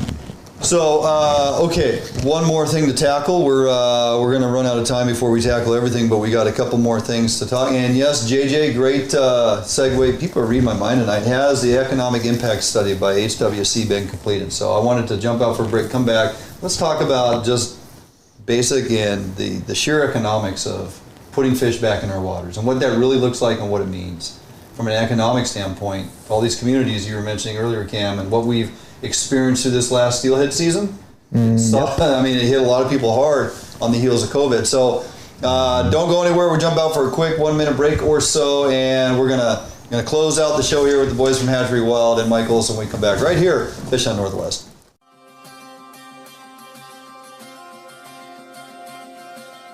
Allied boats are built by West Coast fishermen for West Coast fishermen. Deep V 21 degree dead rise at the transom guarantees a smooth ride no matter the conditions. Allied offers all of our boats with Honda outboard packages so that you can take full advantage of the reliability and 5-year top-to-prop warranty from your Honda outboard. Allied boats range from 19 to 32 foot in length, so no matter what type of heavy gauge boat you are looking for, we have it for you. All of our Corsair 21 foot and larger designs come standard with reverse chine that is welded inside and out with no extrusions below the waterline, so that you will never have to worry about corrosion problems down the road. Get out on the water today in a boat that you can trust and enjoy with Allied Boats. Contact us at Allied Boats today to learn much more about our incredible fishing machines. New days, new beginnings, new friends, new loves, new dreams, new goals, new scenery, new job. No matter what the next chapter holds, Better Homes and Gardens Real Estate will be there to help you find the new that's right for your lifestyle at any stage of your life. Better Homes and Gardens Real Estate. Expect better.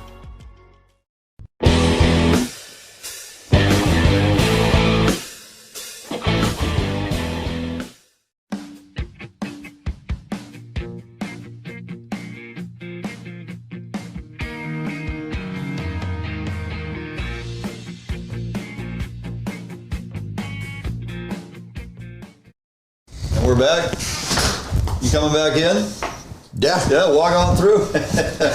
Winding it down here, almost done. Let's talk about what it looks like, what it means, economic impact. Cameron, you're a professional guide. You earn your living on the water day in and day out. You're subjected to not just natural influxes in weather and river levels and the ability to fish. You're also now subjected to whether you get to go fishing or not based on implementation of rules and changes and regulations and, oh, we got a 2-week window here, oh, we're up against a quota here. I mean, completely nuts. I don't know how you do it and keep your sanity. I mean, hats off to you. I look at it and go, how's the guy make it nowadays?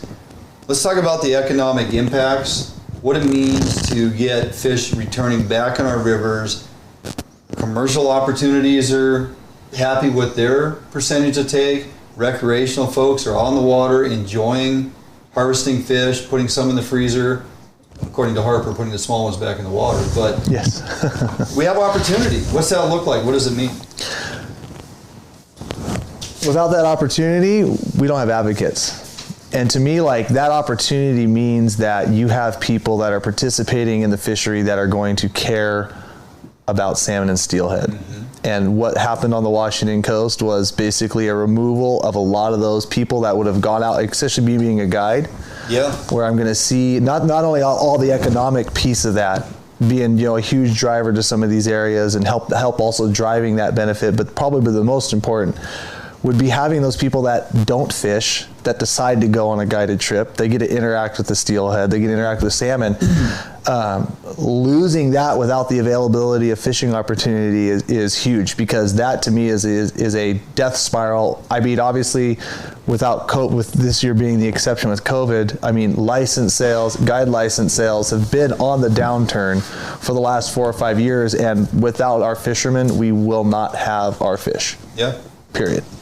Yeah, if people don't care and don't really want to go out after them, then why would you, as a legislator writing budget, care one way or another if we're dumping any money into a person's opportunity to go out and catch fish? Would we be better off having 50,000 people in the state of Washington fishing for salmon, or 2 million? And the reality is, like, a lot of people go, oh God, 2 million people fishing for salmon in the state of Washington. But the reality is, for the salmon, we'd rather have the 2 million. Sure.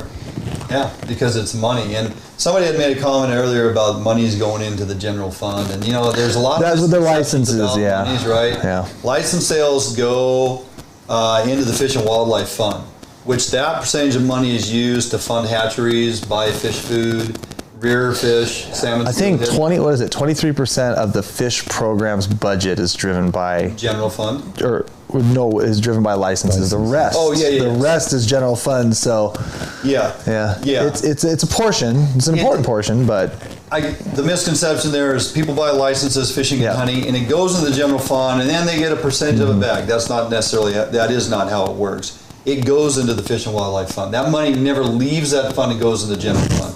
It stays there. It goes for primarily hatcheries and land improvements and things like that, because it is the Fish and Wildlife Fund, and it is fishing and hunting licenses, right? So it stays in that funding measure and is allocated for those certain line items that fit within that margin. The remaining comes from that general fund, and that's the complexity. Is 2008, the tremendous cutbacks and the shortfalls of all these budgets. They removed a ton of money from the general fund that was being put into WDFW's budget. And as the economy slowly gained steam and things recover and whatnot, schools got their money, assistant programs got their money, everybody else got their money. WDFW continued to fight tooth and nail to get their funds.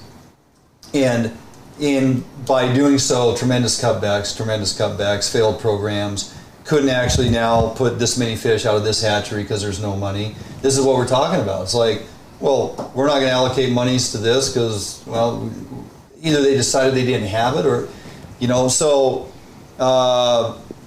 looking at a percentage, you know, I've asked persons, what would it look like if the governor, at the stroke of a pen, allocated 1% annually of the general fund budget goes to WDFW? No ifs, ands, or buts. Here's your 1%. Now here's your money.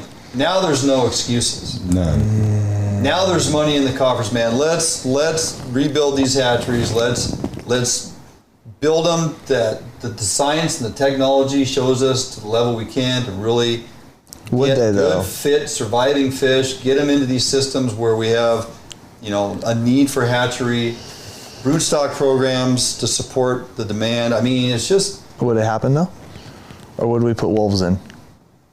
It's a very good question. Just asking. I know. Yeah. Where does the money go? I'm just asking. That's it.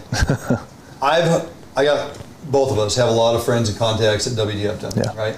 And I've asked a lot of them, you know, what's holding you back? Well, if we could get the money, I would like to see them get the money for a couple of years and see what they do with it. Fair enough. Yeah. Right? Now it's on you. You got the funds. Or open the keys to what happened down in his neck of the woods, as far as cooperative programs where you guys are knocking down the roadblocks and you're making it happen. Yeah. You also kind of said, though, too, Dave, it's like, well, it's not like, you know, it's gangbusters, everybody's just crushing fish down here. It's been a tough year. You're right, it has. Yeah.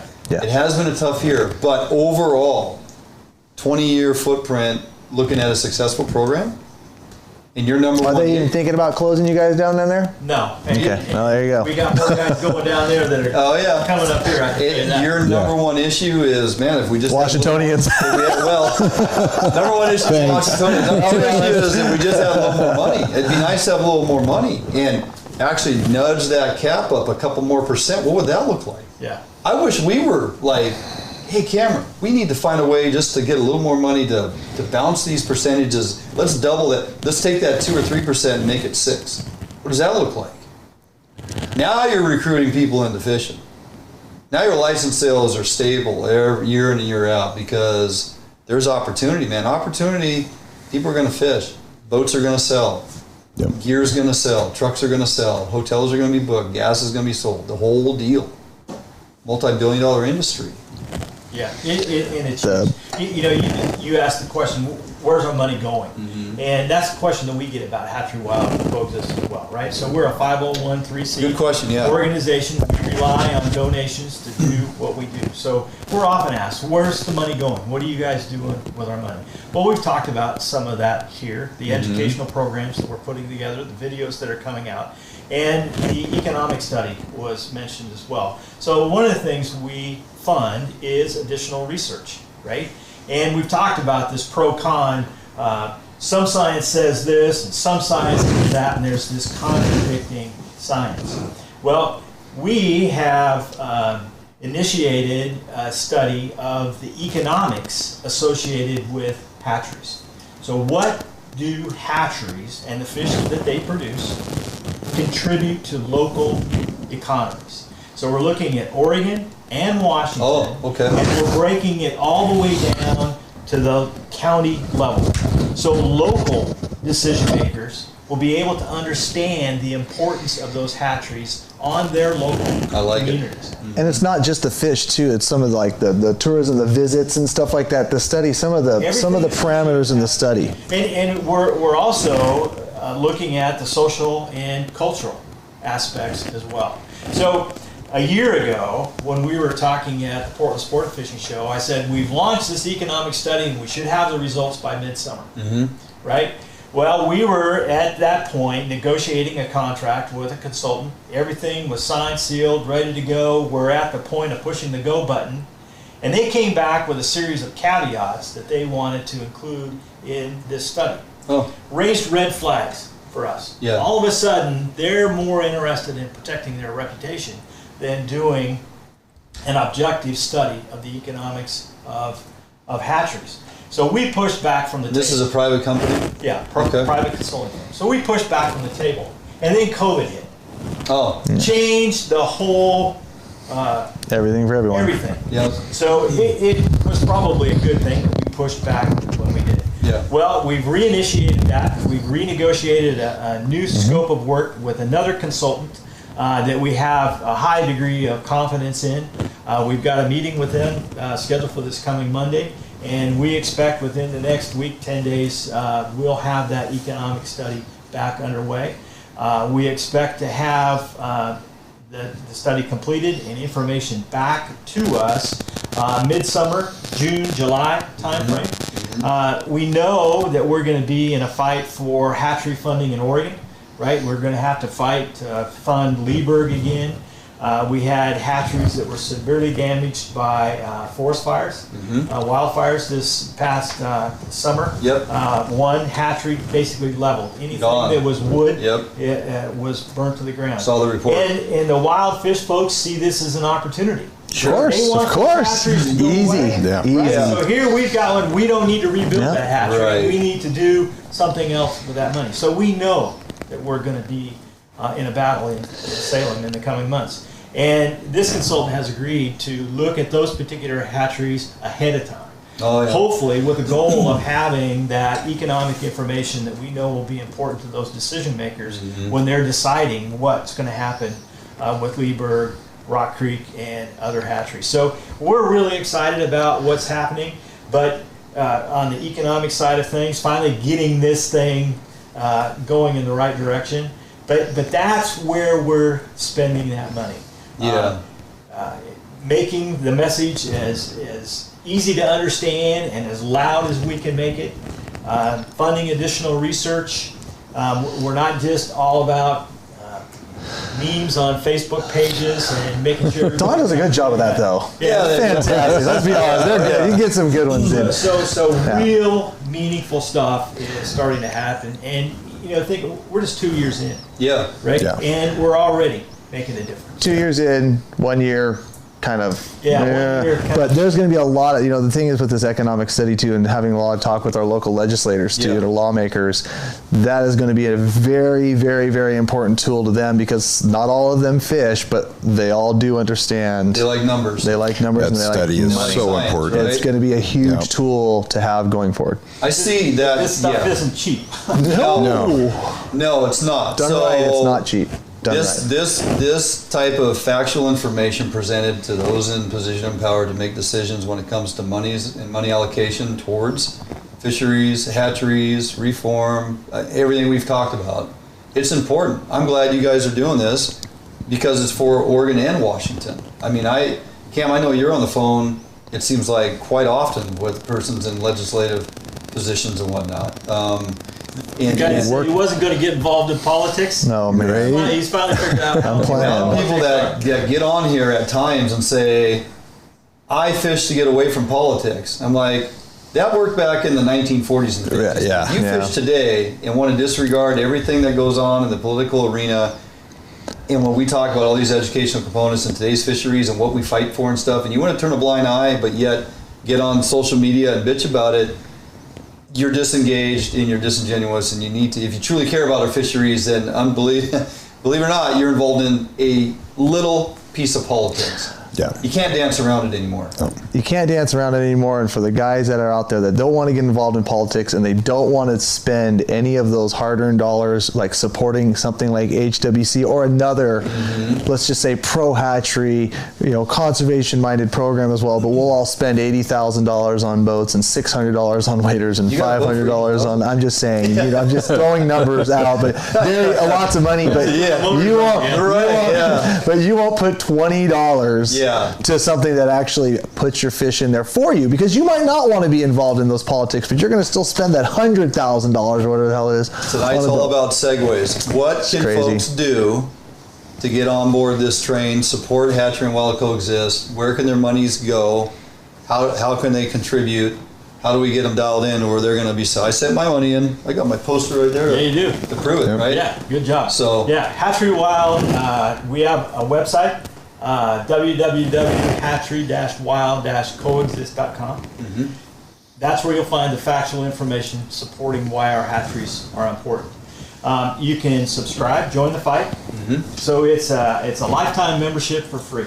Can't beat that deal, right? That's a pretty good deal. So get on there, subscribe. We have an e-newsletter that we send out. It's called Backlash. Comes out quarterly, or when we think there's something important that we need to get out to folks in the interim.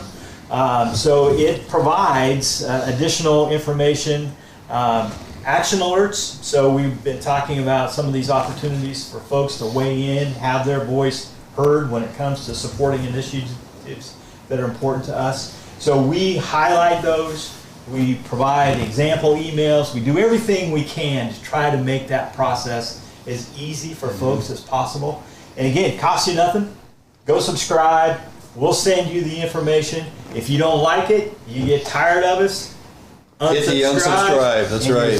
Dwayne, just get on the website and look at the amount of people, and I bet you every supporting name on there is familiar to you, and there's so many of them, and every time I look at it, it looks like it just gets longer and longer and longer. It's a no-brainer. Yeah, it really is. It really is. And that's absolutely a great point, and I'm glad that you brought that up. So one of the first things that we have done is try to build as large a coalition of partners that support this pro-hatchery message as possible.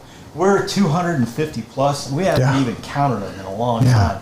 But other organizations, large businesses, small businesses that have jumped on in support of this campaign. I want to mention, too, the videos that we talked about. So Procure, Willie Boats, Salmon and Steelhead Journal, and Edge Rods stepped up, and they're footing the bill for that series of videos. So I want to plug them. Good people. Perfect.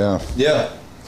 Well, gentlemen, we tackled a ton, and I feel like we barely scratched it. I mean, we could go on for hours. We really could. The people are going to start days. We're going to go home. We're not coming back next week. No. I